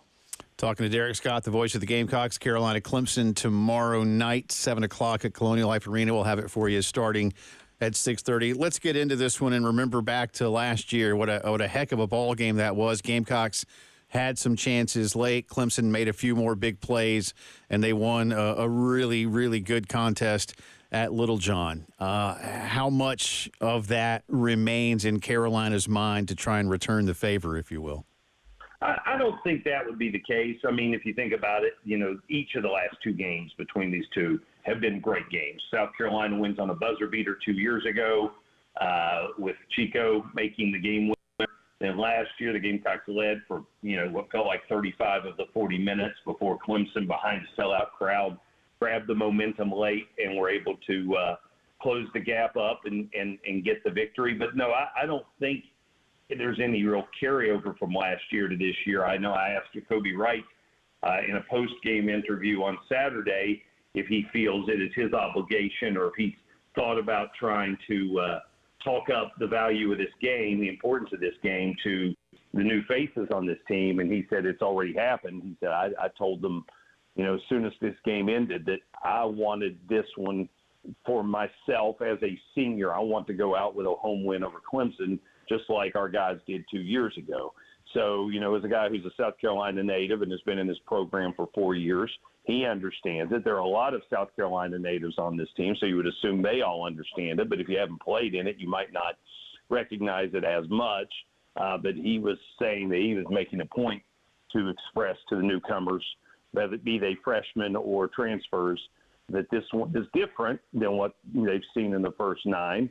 And it certainly, I think every fan for either side would agree with that. When you look, Derek, at where this ball club is right now, do they feel any of the added pressure, expectation of what last season was about? How different is that feeling around this ball club? I mean, everybody in this conference is in the top 100 of the net. Carolina, whatever it's worth, is 16th of 16, but still top 100. Is there anything that lingers from that aspect of what this team wants to be? It's an interesting question because last year was such an amazing season in terms of what was accomplished and then the ultimate goal of making the NCAA tournament was achieved. I'm sure this team thinks in the same manner that that's what they want out of it. They want to compete for a league championship and they want to make it to postseason play, want to make the NCAA tournament.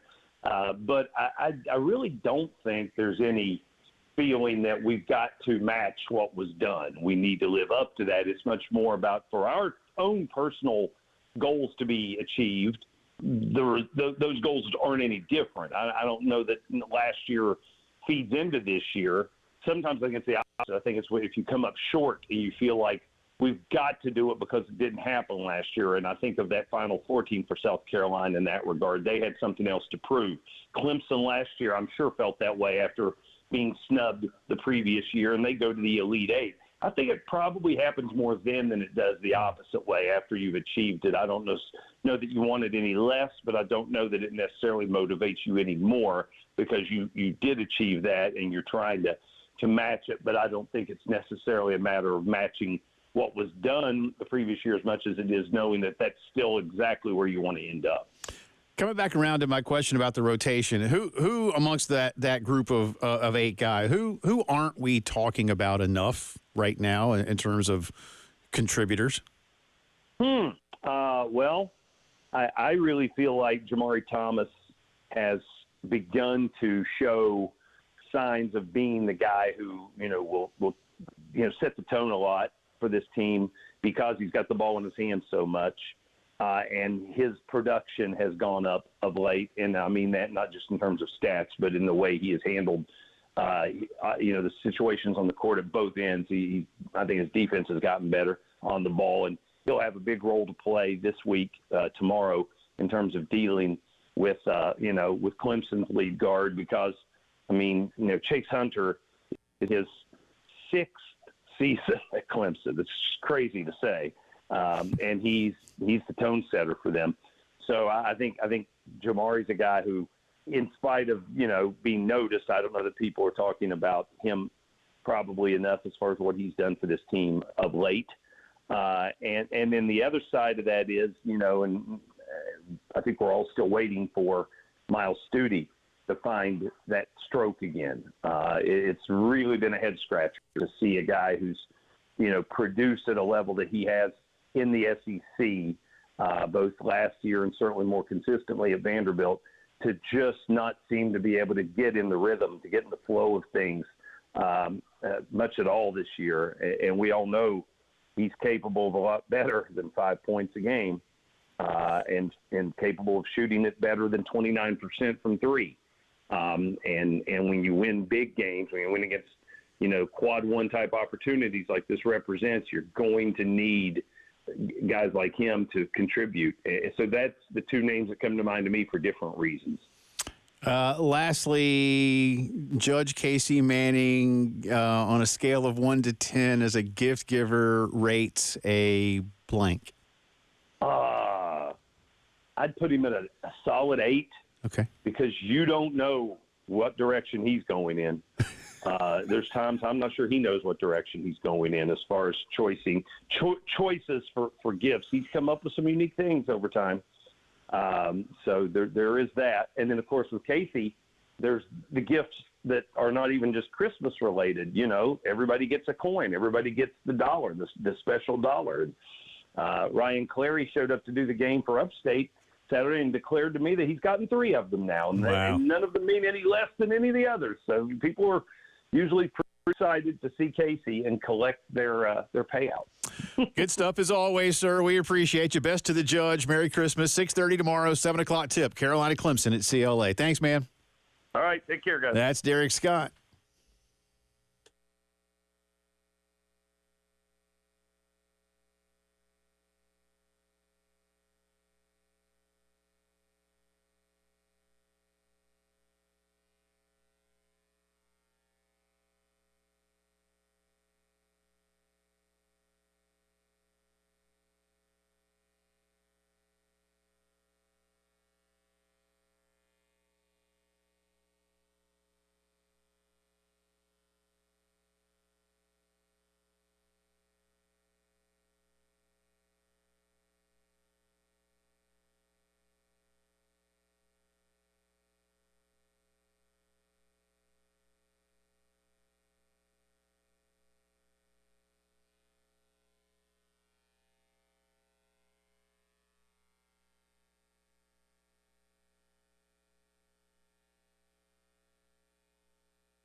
Welcome back in. Post-game show rolling on. Again, coming up in inside of a half hour. The new athletics director at the University of South Carolina, Jeremiah Donati, will join us on the guest line. Looking forward to talking with Jeremiah. I'll get him for about a half hour there in the middle of the 5.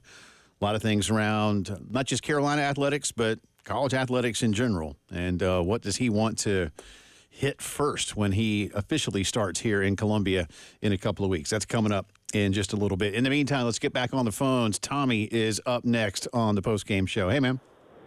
Hey, how's it going? Jay and EP, Elijah, right?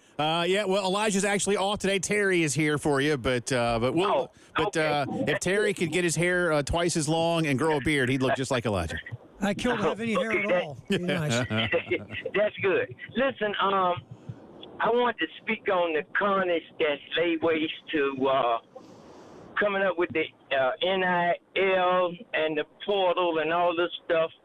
My opinion is and was, you don't start these things unless you have rules and regulations in place. Right. It's impossible to do it as you go along.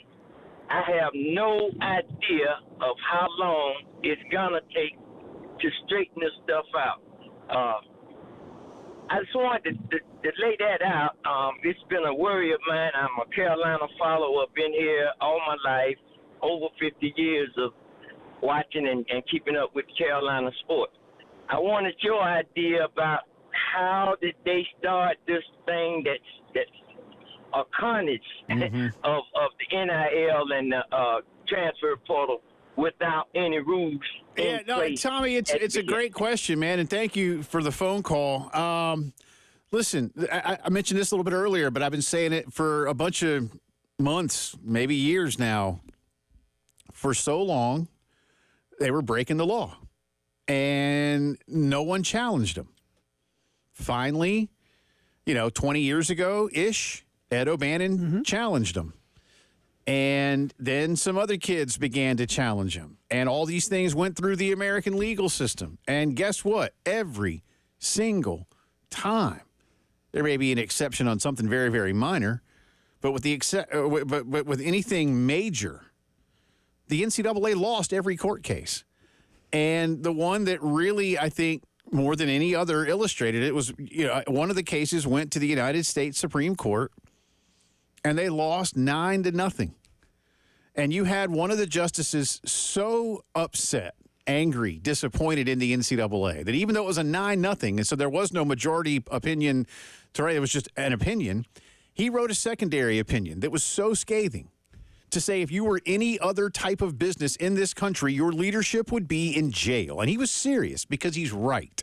So that's what happened, Tommy, is that the NCAA was just breaking the law. Just flat out breaking the law. And then they didn't want to hear it. They even appealed a couple of these things.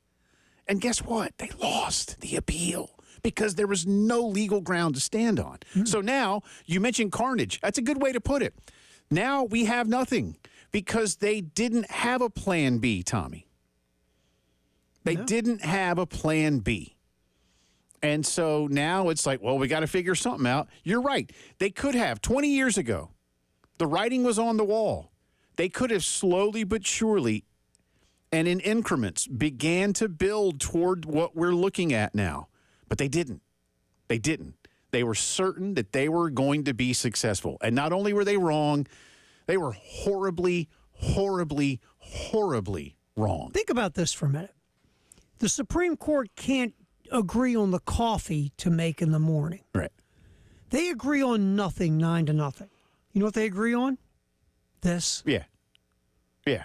So that's why, Tommy. And as in terms of when it gets back around to being good again, we're still years away, man. It's going to need collective bargaining, and we're not anywhere close to that. Let me tell you about our good friends at Palmetto Citizens Federal Credit Union. No better place to finance your next set of wheels than Palmetto Citizens. Maybe somebody next week is in line for a new set of wheels, but you still need to find a way to finance it. Well, there are great low rates and a lot of different payment options at Palmetto Citizens. Go check out whatever vehicle you want. If it's brand new, They've got some great low rates on anything from 21 models up to the new ones, and they've got great options for older vehicles as well, maybe for that first-time driver, or maybe you want an older truck to go beating around when you're out hunting or tailgating or anything else. You can do all of that with Palmetto Citizens. They've got, again, over 100% of the retailer purchase price can be financed on the new models, and they offer additional coverage and insurance options dealerships simply can't beat. Take advantage of low rates and also work with great people. 14 locations online right now at palmettocitizens.org.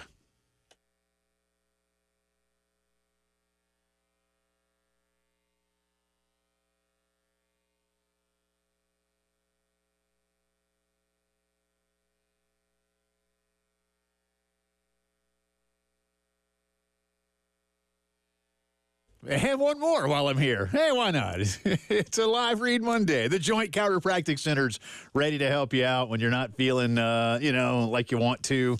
You wake up a little, shoulder doesn't do right, neck, back.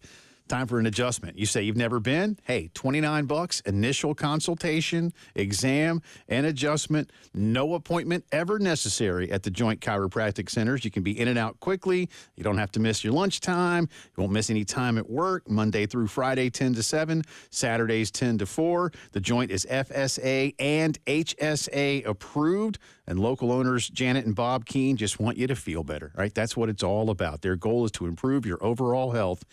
And you've got 4 locations to help you do it. Harbison Boulevard, Forest Drive, Roberts Branch off Killian, Sunset Boulevard in Lexington. Online, thejoint.com. You don't have to feel bad to feel better.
Alrighty, around the Midlands for your trip home in Lexington, I-20 westbound Long Ponds Road, exit 51.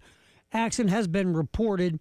Also in Columbia, Jamil Road near Tram Road, an accident also has been reported as well. And back to Lexington, another accident, St. Andrews Road at Piney Grove Road, accident reported as well.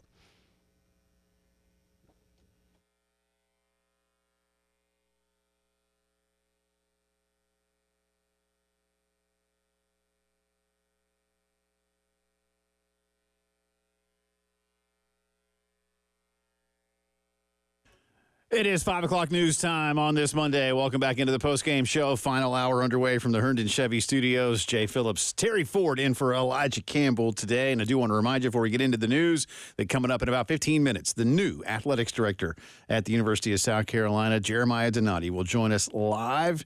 His first time on the station. We'll do our best to want him to come back. But that'll be coming up for you in just a few, so make sure you stay tuned for that. In the meantime, we've got some news going on around college football. First, a stunner that happened while we were on the air today. Dave Clawson has resigned as Wake Forest football coach. He's been there 11 seasons, had a very good run. He says, coaching at Wake has been the honor of my career. It's a special place with extraordinary people. I'm deeply grateful for the relationships I've built. Together we achieve things many thought impossible. While this chapter is ending, my pride in what we built here will never fade. The timing is right for me and my family to step away into this new role within Wake Forest University. He will be fundraising, still working with athletics director John Curry. One report a little bit earlier that we saw suggested that maybe he wants a recharge. He's only 57 years old, so certainly has plenty of time left in terms of implementing what he wants to do. Wake obviously has challenges that many schools do not. It is amongst the smallest, in fact, might be the smallest power conference school in the country. Obviously, resources in a relative way are limited, and of late they have lost a couple of dozen players to the portal. Of course, the Gamecocks actually just picked one up in offensive lineman Nick Sharp. So there's something that's kind of local to tie that in. But he has been working as a head coach for 25 of the past 26 seasons, and he is the only coach in NCAA history to lead 4 D1 schools, Fordham, Richmond, Bowling Green, and Wake Forest, to double-digit wins in a season. He's been very successful. Is this one of those things, all right, how much of it is this right now, because things can always change, right? Is this the indictment of, in this new world we're going into, Wake's got to get their house together? Could be. Look, John Curry is a very good athletics director. I know his reputation is mixed because he's been at some big schools, Kansas State and Tennessee amongst them. And there are some who have said that he's not necessarily someone who impedes his coaches, but has at times clashed. Mm-hmm. And I don't know, Terry, look, when you're at Kansas State and certainly when you're at Tennessee, and let's just face it, man, even though they are on the same interstate, mm-hmm. okay, and only a few hours apart, how different are the circumstances daily at Tennessee and Wake Forest. So, I don't know how much of John's leadership may play into this in terms of what Wake and its head coaches want to do relative to what they can do. Wake still brings in a lot of money from the ACC, but Wake is not going to ever sell the ballpark out a lot unless it's the visitor. I mean, they sell it out when Clemson and North Carolina go there. Mm-hmm. Or State or something like that. But, a lot of times they just don't.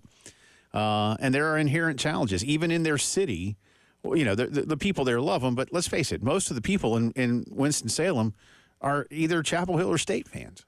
Mm-hmm. I mean, because that's just the nature of the beast. Right. Right? You can pull for Wake, go Deeks. But if push comes to shove in certain days, right? So, I don't know. But I think a lot of it, too, he's been doing it a long time, man. And it's, as you pointed out, the system he likes to run and the players he's going to need and how to compete in this era, it's going to be tough at Wake.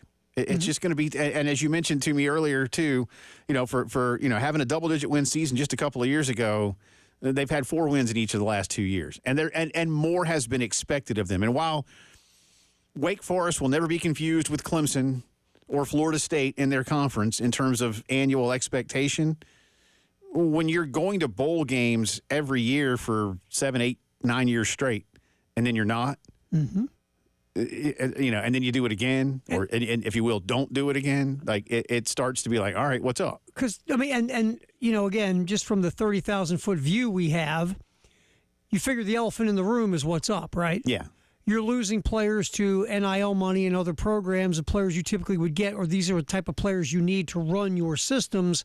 But now you can't get them because they're getting paid more in other places mm-hmm. than you can give them. And that's got to be frustrating when you can win with your style, but you're trying to do this with both hands and both your feet tied. Yeah, it's tough. But he's been good. And I my hunch is he's back, and not as a coordinator somewhere. I agree. Yeah, I could see him. I don't know. If one of the service academy coaches moves on, I could see him being successful at a place like that. He's a creative kind of guy, and in places like that, you need creative guys. You've got to find ways to develop with a lower level of talent. And look, academic restrictions are. I mean, Wake is a fantastic school academically, obviously. So there's a lot there, but. Good luck to Coach Clawson moving on after 11 seasons up in Winston-Salem. Mike Norvell at Florida State has agreed to I had to laugh earlier, and I did. Has agreed to a 1-year restructured contract that includes, Terry, wait for it, a $4.5 million contribution to help launch a new university initiative aimed at raising money for revenue sharing and facilities. The $4.5 million, it's a one-timer. He was going to make close to $10 million. Mm-hmm. Now he'll be making a little over $5 million. He's not hurting. You can live well in Tallahassee, Florida on $5 million a year, I promise you. The money will go toward the Vision of Excellence campaign, which, according to Andrea Adelson of ESPN, says that the school characterizes as a bold and immediate step forward in helping the overall student-athlete experience. Starting July 1, each Division I school will be allowed to share at least $20.5 million in revenue with their athletes under a house settlement agreement. This is if that settlement is fully accepted, which as of yet it has not. Preliminary, but not full approval as of yet. Mike Norvell was set to make, again, $9.9 million next year, but after a rather underwhelming season. All right, so let me ask you a question. If Mike Norvell is coming off an undefeated season where he went to the college football playoff, do you think he's making this $4.5 million donation? He's getting a $4.5 million raise, right, my man. So you ready? You ready? You want to be that? You want to be the administration? You want to be Norvell? I'll be Norvell. Okay. Okay. Hey, Mike. Hey, got a minute? What's up? Yeah. What's going on? Hey, come on in real sec, Mike. Okay. I want to show you a little something. All right. Okay. Look at that document in front of you. Okay. What do you got here? That's a contract extension we gave you. Yeah. With that nice $10 million a year. That's a lot of money. You know what I got next to you? Tell me. Your one-loss record from last year. Right. Now, Mike, I'm going to put another document in front of you. It's your one-loss record from this year. I'm going to put a fourth document in front of you, Mike. This is your contribution to the cause to pay players, Mike. You okay with that, Mike? Sure. Yeah, contribution. You know what I love? This morning, when I first heard this, I heard too. Yeah, it was his idea. Oh, sure it was. Of course. Sure it was. It was his idea. Absolutely. Because everybody likes to just up and part with $4.5 million. You know, it was Jimmy Hoffa's idea to be part of the Meadowlands. Sure. And again, this is a 1-year restructuring. Just 1 year. Yeah. That's all. Well, because next year there will be no restructure if this happens again. Well, here's the thing: if they fired him, the buyout was. What's big. the buyout after next year? I wonder. I haven't looked at that. I just looked at this year's buyout. I think it's still next year would still be around $50 million. See, that might save him in this new world we're going to come in with the paying the salary cap for players. Norvell might get an extra couple years because of his buyout situation. Right. So. Speaking of which, as we move on with our integrated media headlines of the day, Marcus Freeman and Notre Dame agreed to a long-term extension that will make him amongst the highest-paid coaches in the country. It's a 4-year extension. That means he'll be extended out officially for 6 seasons. He had 2 years left on his current deal. He's now in his 3rd season. Of course, Notre Dame, 11-1, had that awful upset earlier in the year at the hands of Northern Illinois. Other than that, they have been really they've been beating people this year. He's 30-9 overall. They will be hosting Indiana this weekend. It's actually Friday night. Uh-huh. Mm-hmm. And that might be really cold. But again, that wasn't how it was supposed to be. They were supposed to bring the southern schools up to play in cold weather. Right. In these games. Well, instead they brought the Indiana school to South Bend, Indiana. Well, it is. Indiana. Bloomington is further south. South Bend is right there in the northern part of the state. So Bloomington, it's like 75 degrees this time. Yeah, sure. It's really tropical. Well, I did tweet out the other day when it was snowing in Knoxville. Like Ohio State fans are like, Tennessee can't handle the cold. I'm like, it's snowing in Knoxville. And so they're ready. Yeah, they'll be okay. By the way, I tell you now, if Ohio State fiddles around, They lose that game easy. Yeah. Tennessee can beat them. But I was thinking about this. Kurt Herbstreit, you heard Herbstreit on the show, on the selection show, and he said it might be better off for Ohio State to be on the road. Yeah. If they start slow, Tennessee starts running the ball with that spread type of offense, and Ohio State hasn't seen an offense like that, right? Right. They start running the ball with Dylan Sampson, get in the end zone, get a touchdown, get up a little bit. That place could get ugly. I mean, Terry, and I say this somewhat tongue-in-cheek and somewhat seriously. It's been a bad season at Ohio State. Yeah. Because they're 10-2, and they didn't win their conference. And they didn't beat Michigan. Right.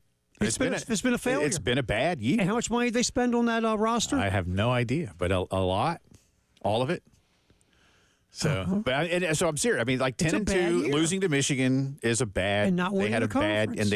It's a bad year at Ohio State, and yet they get a home playoff game. And they're in the college football playoff. Is there a fan base more annoyed and mad about being in the college football playoff in the position they're in right now than Ohio State? Not even close. Nowhere near. Not even close. I wouldn't even.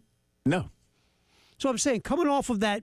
Texas isn't mad. No, they're okay. I mean, they're in. Not, they lost an overtime thriller. Ohio State got beat by a team that is allergic to the forward pass. Yeah, no. Oh, but Ohio State's mad. So there's that.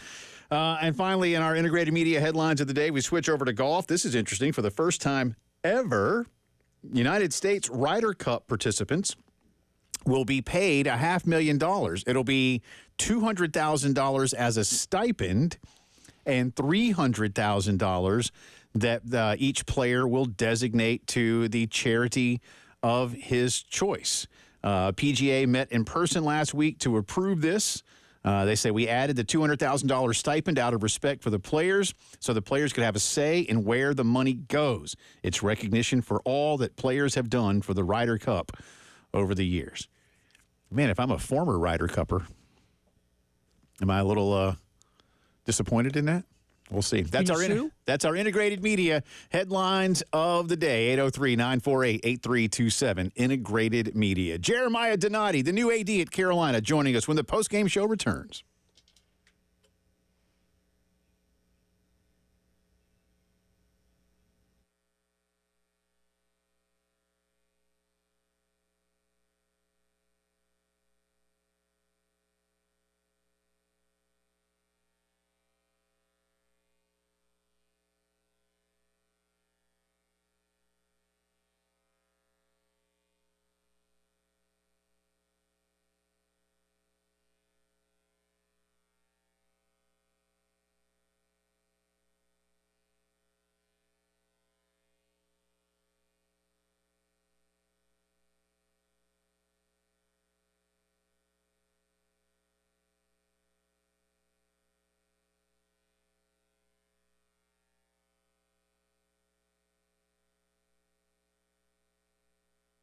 And speaking of integrated media, listen, the postseason's here, right? College postseason starts in a couple of days. The pro postseason will be with us before you know it when it comes to football, at least. All right? And we've got basketball starting up, your holiday shows, everything that you need to do in the new year. Maybe you're getting some brand new stuff when it comes to streaming. All right, you need better Wi-Fi, gaming. Integrated Media handles all of that for you. Maybe a great surprise would be telling that significant other that, hey, coming up here soon, we're going to be doing an outdoor home theater system that Integrated Media is going to put in when the calendar turns to 2025. I mean, how awesome is that, right? And listen, all the prices of the equipment, same as what you're going to pay at the big box store, but you don't get the experience that Integrated Media provides when you do that. Plus, they're doing gift certificates now for Pro Swing. You can stop in and see them at the new location on Forest Drive. Lots of great stuff going on with Integrated Media and Pro Swing. Check them out.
18 minutes after 5 o'clock on this Monday afternoon. Happy holidays to all, and welcome back into the postgame show. Along with Terry Ford, I'm Jay Phillips. Elijah Campbell off today, back with us on tomorrow's program. Ben Portnoy tomorrow, Langston Moore tomorrow.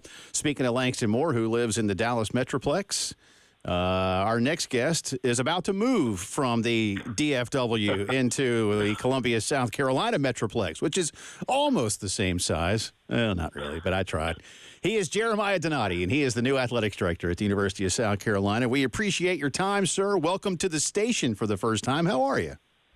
I'm doing great, and thanks so much for having me. I was just telling Terry that I suspect this will be the first of many, so I'm happy to be on with you guys. Well, we certainly hope so, and believe me, I'm being graded as we speak by the bosses, so I'll try to do this the right way, but luckily Coach Tanner continued to come back, so we hope you will as well. Now, let's talk about your transition. We had your entire press conference a couple of weeks ago when you were announced, so we know a lot about the process of how you and Dr. Amaritis got together and Thad Westbrook to make this happen. What's the last couple of weeks been like for you?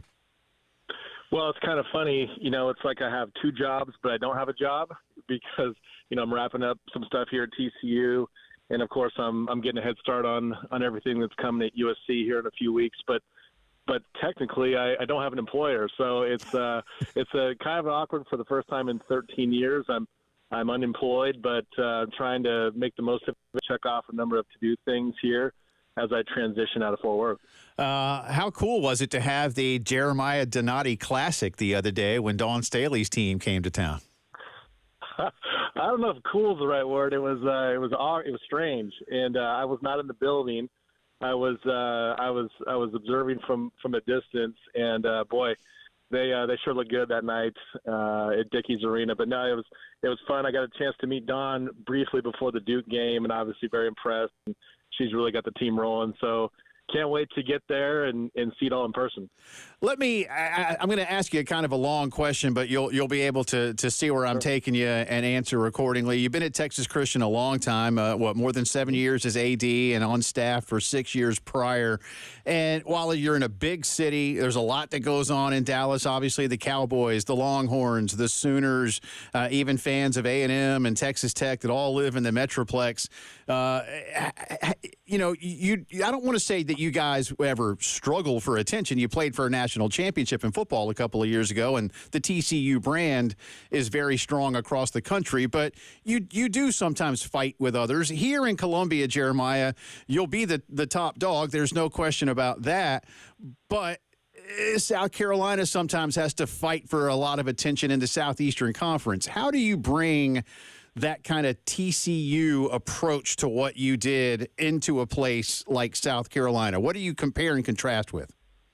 Well, that's an interesting comment. I think you're not wrong that in the Metroplex here, in the DFW Metroplex here, you're obviously competing with, the Cowboys and all the pro sports teams, and then all the college teams, right? And the teams that are kind of in this region, Big 12, SEC.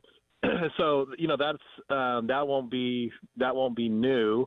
What we've always focused on, and when I first arrived at TCU, we were a very strong regional brand, and over time developed into a national brand. And obviously USC's probably at a much different level than what TCU was 13 years ago. But the same rules kind of apply. I mean, the first thing is you got to make sure your brand is strong. And it is, but it's something where there's not exactly a finish line. We've got to make sure that we're continuing to elevate and amplify our platform. And so, that takes, it's like one thing that you do to assist there. It's a lot of things. And so that'll be, a big focus of mine to make sure the USC brand is strong regionally and throughout the Southeast Conference and the Southeast region. So, there's a lot that goes into that. It's probably a lot for a radio interview, but the brand is strong. That's a reason. One of the big reasons I decided to make the transition to USC is I've always been. They do have a national brand and a strong one, but it's not lost on me that the competition's fierce, and that's something we got to continue to work at. And do you take, I don't want to say like, the plucky underdog approach or anything like that, because I don't think that that's what TCU is, and I don't think that's what South Carolina is, but do you feel like you've learned how to position TCU in a way that has them punching above their weight? Yeah, absolutely. And I've used actually that exact expression quite a bit, is that, we've been fortunate for years. By the way, I'm actually a big boxing fan, so I love using that analogy, but we have punched above our weight. And the same will be true. The same is true at USC, and we'll continue to do that to this extent that, it's not a secret that there are programs and schools with much larger budgets in the SEC and even the Big Ten. And so that to that extent, we will have to punch above our weight class, but we're prepared to do that. As I've mentioned before, this is not, a fixer-upper. This is not a situation where you've got to come in and, relieve a bunch of coaches and staff of their duties or on the heels of a big scandal or anything like that. The things are going very well.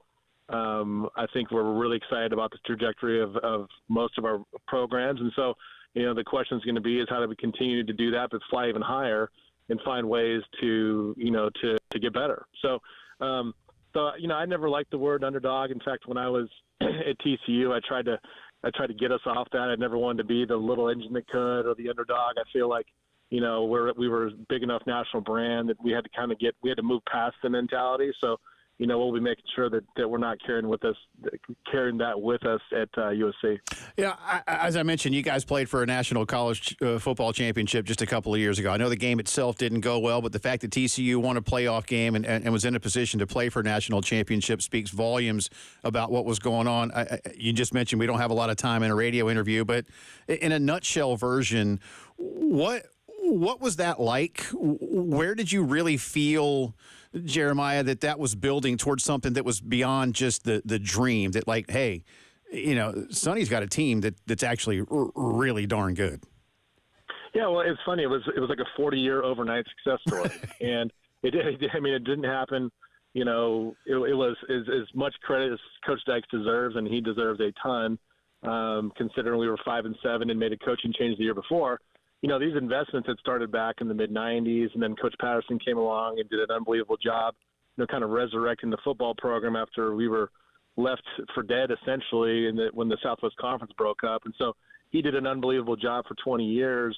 But we knew we needed to improve in certain areas, and Sonny took that to a whole different level. To answer your question, in the moment, it was surreal. And, I hope and wish every USC fan can feel that sooner than later. I mean, obviously this year, just being on the outside, barely looking in. If this was a 14-team playoff, I think we all understand we'd be in it. I don't think you could name 12 teams that are better than South Carolina right now. I think you'd struggle to find maybe even a few. But that's neither here nor there for right now. The magic of it, and I can only speak to when it was a 14 playoff. It was not 12. But it was unbelievable. It's a completely different level. It's different than any bowl experience you could ever imagine, even at the NY6 level. And so it's really something that, will catapult the USC brand. So, we feel like we've got the coach and the players to do it. And, we've got big expectations for next year. What have your brief conversations been like with Coach Beamer thus far? Oh, he's great. I actually spoke to him again today, and we talked a few times on the phone. I had dinner with him in Columbia the night after my press conference with him and Lamont, and but like both of them, but specifically with Coach Beamer. I mean, the cool thing is you can talk football with him, you can talk family. He and his wife are so amazing. His wife and mine really hit it off, and they were talking schools and realtors and restaurants around town, and so. We found ourselves talking about shoes and all sorts of things. So he's going to be, a great resource for me as I kind of get, acclimated and get off and running. But just have really enjoyed my time and visits with him. He's done a great job keeping me in the loop on some of the coaches' contracts and players that were coming on recruiting visits and that type of thing. Because this is a really strange time of year. I mean, you've got people hitting the portal right and left. You're in acquisition mode. You're in talent retention mode. It's so all these things come together. And, oh, by the way, you got to prepare your guys for a huge bowl game and all those things. And you still got to be a dad and a husband and go to work every day. So it's a wild time for a college coach. And I just told him, I said, I'm not officially on the clock, but I'm here as a resource. And so, happy to assist in any way I can. Well, don't let this discourage you, but where his kids go to school, my kids went to school, and many, many, many moons ago, yours truly went there too. So Okay. for most people, it produces fine students. I'll say it like that if that comes up again. Jeremiah Donati is with us. We'll come back on the other side of the break with the new Carolina AD and discuss fundraising. Again, he gets to hit the ground running, not having to worry about his coaching roster, but instead a lot of things going on in the ever-changing financial landscape of college sports. It is new South Carolina Athletics Director Jeremiah Donati joining us on the postgame show.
All right, in Lexington, there's an accident reported, Coldstream Drive and Bush River Road.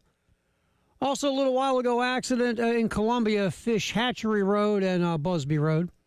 Back to Lexington, another accident, Highway 1, Augusta Road. Richland, an accident reported between Highway 1, Augusta Road there as well. And obviously the continual road construction going on in Columbia at I-20 and I-26 also.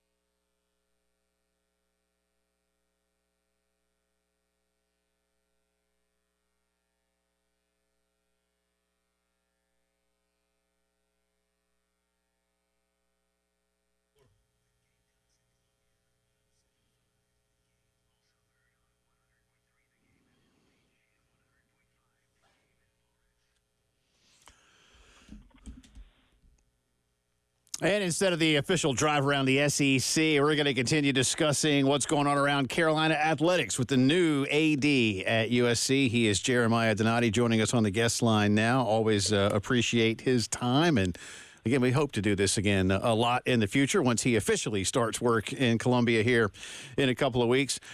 Jeremiah, you mentioned it in that last segment, and it's something that we've talked about a lot on this show. You know, what you're getting in terms of a coaching roster is good. The vast majority of teams on campus are making postseason play, NCAA tournaments. Shane's going to a great bowl game. We'll see what happens with basketball, but it allows you to hit the ground running in other areas. What is there? Look, you can give me a lot of different answers, I'm sure, but is there one thing above any other that you really say, all right, let me go tackle this thing or put that at the top of my priority list when I start working here in 2025? Well, I think it's the stadium. I think there's no question that, Willie B there's some room for improvement there as far as premium seating. I think I've seen in a couple of reports that I think we're last in the SEC and in suites and club seats and those types of offerings. And that's important, one, because I think there's an appetite for our fans for a better game day experience for them. But two, that's a great sense of a great source, future revenues. And so we all know that's the name of the game is finding additional revenues. And so we just want to make sure that we're not leaving any meat on the bone there. I think we are. But we'll, where that process has already started, I'm going to kind of jump in right before it really picks up speed. So that's kind of one big priority. I think I actually got an update today just about some RFPs that are out there. So that's I'm really excited about that. I've been through that twice now at TCU. Back in 2012 we redid the stadium and then we added a new East Side premium area about 3 years ago. So I've been through that twice. It's a fun process and it's fun to watch your fan base get pretty excited about it. So we'll see where that goes. And you mentioned, new revenue streams. I'm obviously you're aware of South Carolina, Williams-Brice hosting Liverpool and Manchester United this summer. Arguably the biggest rivalry, certainly one of the two or three biggest rivalries in the sport, and it was a fantastic experience. What have you learned about that from folks here in Columbia, and how much more of that do you want to explore, and how quickly do you want to explore that type of thing? Well, yeah, I haven't heard a lot about it yet just because I've only been in Columbia for a couple of days. I did hear some, people are pretty fired up about it. And so I think thinking outside the box like that for other types of hybrid sports entertainment type moments will be big, not only, for revenue purposes, but, we want to make Columbia a destination for that type of thing, whether it's, a sports related event or entertainment. And I think that's certainly possible. We have the venues to do that. So excited, anxious to learn more. I mean, that's one big trend you're seeing kind of across college athletics as people are trying to use their venues for other things not named college athletics. And so that's something we'll look at. Obviously having, a great student body and having, a robust kind of metro area helps, and being so close to other metro areas helps as well. So, that's kind of one thing that I think there's a big opportunity for, and we'll certainly be looking at that as well. Talking to Jeremiah Donati, new athletics director at the University of South Carolina. Staying with the revenue question, but looking ahead, we expect the House settlement to be approved by Judge Wilkin in the spring and then implemented in the summer. Could be some tweaks along the way, but assuming for now, which could be dangerous, that everything goes according to plan. What does that look like for Carolina? What does that look like from your perspective of what you were maybe beginning to plan for at TCU when it comes to revenue sharing? But at the same time, when I say new revenue, I don't just mean events, but, field sponsorships, other things around campus or the community. What does that look like for you? Well, as it relates to those field sponsorships, I mean, you've got to, I've always say that, we've got to demand market value. I think we're not going to sell something just to sell it. Our brand is too strong, it's too powerful, it's too valuable. So we're going to want to make sure that if we decide to go there, that it's the right partner, for Gamecocks athletics, that it's someone that probably brings more to the table than just a check. And so when you think about other opportunities like NIL and other ways in which you can synergize with businesses these days and activate. That gets you pretty excited. The thing about the house case settlement, and every school, every conference is doing it a little bit different, but they all kind of wind up in the same area, assuming you're, at the top of the rev share, which we will be. So I think there's league wide across the SEC. It sounds like there's going to be some kind of guidance we're all going to play by. So that's kind of settled. That's not going to. Sounds like it won't be much different from school to school. But the question is going to be, kind of what's coming next, because no sooner, kind of reminds you a little bit of COVID back in 2021.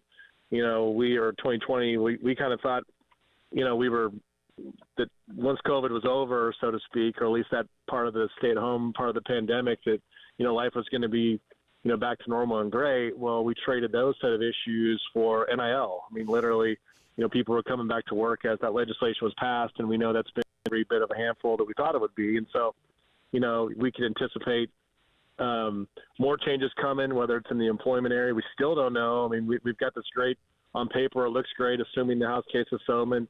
The house case is settled. We've got on paper, it sounds like NIL will look and feel a little bit differently. I mean, the kind of traditional NIL, but we don't know. And so we've got to make sure that we're, continuing to provide those types of opportunities and just being nimble. I mean, because if college athletics these past few years taught us anything, it's that more changes come in. There's never going to be this kind of idyllic, smooth water, smooth sailing. That's something that exists maybe in a book or a movie. This is a much different game, and so we'll be forced to adapt to whatever those changes are. I think a lot of people are intrigued, encouraged by your previous experience before TCU and working with the great Lee Steinberg. And you mentioned building relationships, market value. Negotiating is obviously paramount to that particular faction of the sports business world. What have you been able through the years to apply? And of late, have you felt even more of what you learned in that part of the business being used as college athletics changes? And what do you still want to see that maybe you like, I didn't think about that. Now I'll go do it this way. Well, it's funny. I get asked that a lot. And just from my time working with Lee, who, as you said, was a legendary sports agent, and really was great for me as a young recent grad of law school to learn not just, kind of the art of negotiation and those types of things, which, by the way, I think could probably be summed down to two things. If you had to sum up a good negotiator, you could say it's a preparation and leverage. I was taught that early. But if you kind of come to the table with two things, you've got a great shot. And if you don't, then you probably won't. But Lee taught me that very early. It's just funny. I never thought in a million years that having a legal background would be so critical to being successful in this role. In fact, when I went to law school, I thought it was a way to perhaps, kind of get ahead and, come in with an advanced degree. But it really has been helpful as we strike through a lot of different types of law in our business, whether it's employment law or contract law or business law. So those things have all proven to be helpful to me personally. For every person is different, but I know for me those have been valuable. And I look back on those times when I worked with Lee from in 2006, I believe it was, to 2011. The world was much different there, and much different then, and we were essentially doing NIL deals before there were NIL deals. I mean, these were marketing deals with professional athletes, and so that kind of gave me a running start into the business. And so I felt like when we started looking at these NIL marketing deals, I kind of felt like what was old was new. I'd actually had quite a bit of experience looking over those. So who knows what the future will bring there, but, I'm just grateful for that experience. And, I'm sure it won't be long before Lee will come and visit campus. So it'll be good to see him again. Yeah, that'll be pretty cool. Make sure you get him here to the studio, okay? I'll pick his brain about all kinds of stuff at that point in time. Now, last thing for you here, and we'll go kind of lighthearted. Now, you grew up on the West Coast primarily, correct? And you've been in Texas for a long time. So now you're making your way all the way to the Atlantic coast. Food-wise, anything that you're most intrigued by trying when you get here? I've mentioned things like fried okra, which you can get in Texas pretty easily, shrimp and grits, things like that. But anything that you're like, South Carolina's got so-and-so, I'm ready to go do that. You get a running start kind of as you like you said, I kind of make my way down from the west through the Midwest and Texas, and I'm making my way out there in the Southeast. And so, I'll tell you, I'm a big sucker for good fried chicken. Nice. I love banana pudding, and so I'm kind of like I was talking to someone as I was leaving Columbia about those are probably the two things I'm looking forward to trying. But you'll find that I kind of like all types of food unless it's a beet. I'm pretty much game for it, so I'm excited. It's funny is I have plenty of time to try out new places. So any recommendations, I'll gladly accept because my family won't move out for a few months, and so I'll be kind of on my own, and so I'll be doing plenty of takeout, I'm guessing. Yeah, well, Bernie's Fried Chicken right down the street from Williams-Brice is a great local food place. And trust me, good. Across the Midlands area, you will not hurt for finding fried chicken or banana pudding. So those two things are at the top of the list. You're gold there. Hey, listen, Merry Christmas, Happy Holidays. Thank you for being with us. We do look forward to doing this with you a lot and talk about all kinds of fun things. But glad you're coming to Columbia. A lot of folks excited. We'll talk to you soon. Thanks so much, and Merry Christmas to you all. I can't wait to meet you in person. Thanks, Jeremiah. That is Jeremiah Donati, the new athletics director at the University of South Carolina. You're listening to the postgame show.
Tell you about our friends at the Joint Chiropractic Centers.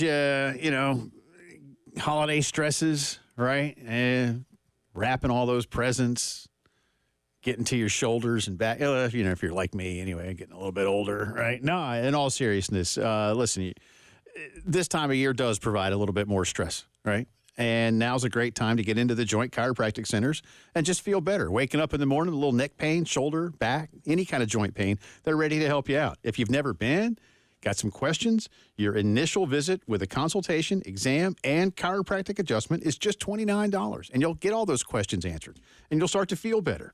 And there's no insurance concerns. There's no appointments necessary. They're FSA and HSA approved. Bob and Janet Keene just want to make you feel better. That's it. That's what they do. All right? That's their goal. Always has been. Harbison, Forest Drive, Roberts Branch, Sunset. You don't have to feel bad to feel better at the Joint.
Welcome back in. Final few minutes of the postgame show here on this Monday afternoon. Jay Phillips, Terry Ford in for Elijah Campbell. Elijah's back tomorrow. Also on tomorrow's program, our buddy Ben Portnoy of the Sports Business Journal will be with us in the 4 o'clock hour. He's going to come hang out in studio. He was just out in Vegas covering a lot of things going on around the business of college athletics, so we'll touch on that and more with Ben. Langston Moore will be with us. And tomorrow we will be doing our postseason edition, collegiately postseason edition of the Wild Card Showdown. Nice. So that's all coming up on tomorrow's program. Plus, we'll keep getting you ready for Carolina Clemson men's basketball. That's tomorrow night at 6:30. And don't forget, too, speaking of things that are coming up, you can still register for the Lawyer Lisa Special Teams Contest. Yeah, 1,300 bones, man. Yeah, that's a lot of money. And no matter what, I have a feeling whether South Carolina scores a special teams touchdown or not, there will be a drawing on January 2nd at 7:30. No, I'd rather there be a touchdown. Yeah, I mean, it's a good way to wrap up the contest. Because then Gunner will claim all the glory that he gave somebody the money. Oh, stop. How long have you known Gunner? Well, too long. Is Bill Gunner going to give $1,300 of his money to anybody but Bill Gunner? Or LJ's? No. No. Okay. He's not. But again, I have to do something with Bill tomorrow, right? Yeah, we all have to get a little well, it's not just you. All of us are going to get together and do a little. So you're not stuck with him by yourself. Like I am with TV. Yes. Well, Dakota's there. Yeah, he helps. Yeah. It's a buffer. He's a buffer. Buffer senator. His family has lots of buffers. Thanks again to Jeremiah Donati for joining us. Really appreciate that. The whole interview will be up on the podcast page in a bit. You can get it online. Video stream. You can go watch you talk to him. The app. But for those of you who may have missed some of it, he said his first priority, and he didn't shy away. His first priority will be the enhancements and improvements at Williams-Brice Stadium. And that he's done it twice while he's been at Fort Worth and TCU, and has firsthand experience in doing that, both in just general enhancements around the facility and then specific, premium seating enhancements. And he's not right. He said he cited a number. Yes, South Carolina is basically, certainly in terms of suites, last in the league, at least on a per capita basis. And those kind of things do need to change. And you can do it without too much disruption. And Coach Tanner already told us about some of those plans. Now it'll be Jeremiah that takes it to the next level. I'm intrigued by that part of it. And he mentioned, too, he didn't know a lot about the soccer game. Knew it happened, obviously, but that was a sellout. And those were expensive tickets. And it got done. And it was a great experience, by and large. Obviously, you didn't want it to rain.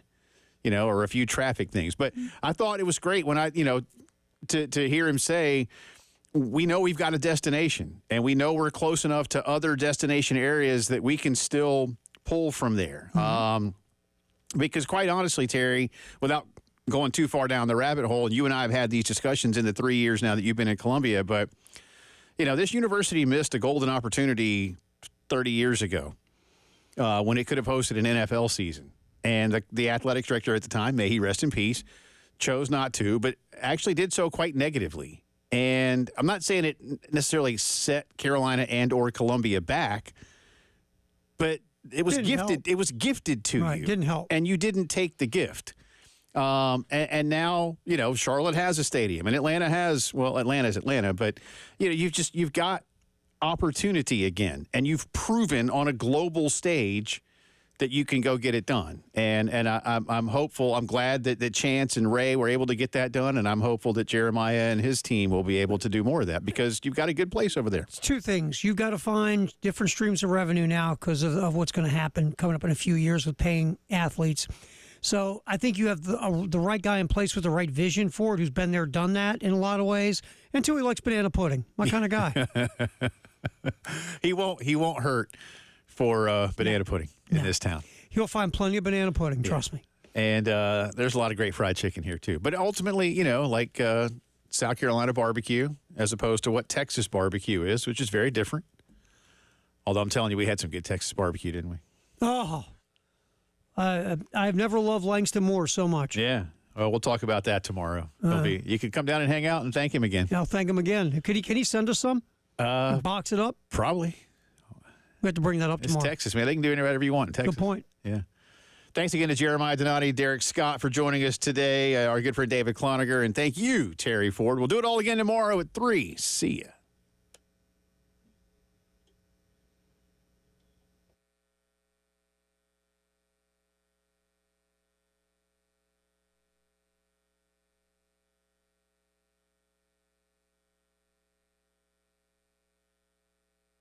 So let me tell you about our friends at Integrated Media, but I'm really going to tell you about what they're doing with the brand new Pro Swing. Both locations open this week. That's the original, the OG, if you will, Pro Swing, out next to Integrated Media World Headquarters in Chapin, and the Forest Acres location for a sneak peek. Now, they're not quite open yet at Forest Acres. You can go play as much golf as you want out in Chapin at Pro Swing. But starting this week, they're open. They're going to be selling gift cards as well. Check social media for a lot of updates. But that's new Pro Swing on Forest Drive. Y'all, I've been in there while they were working last week. It is going to be spectacular. Those golf zone simulators are amazing. So whether it's golf simulation, whether it's the latest in-home theater from the guys at Integrated, they're ready to make this holiday and many others brighter and brighter. 803-948-8327. Check them out, Integrated Media and Pro Swing.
All right, we still got some accidents going on. That one at Fish Hatchery and Busby still happening. Also in Lexington, Augusta Road, Highway 1, and Schwartz Road, also an accident. In Columbia, 277 and South Carolina 16 Sunset Drive, there's an accident there as well. In Richland, accident Shop Road and Atlas Road. That's happening also.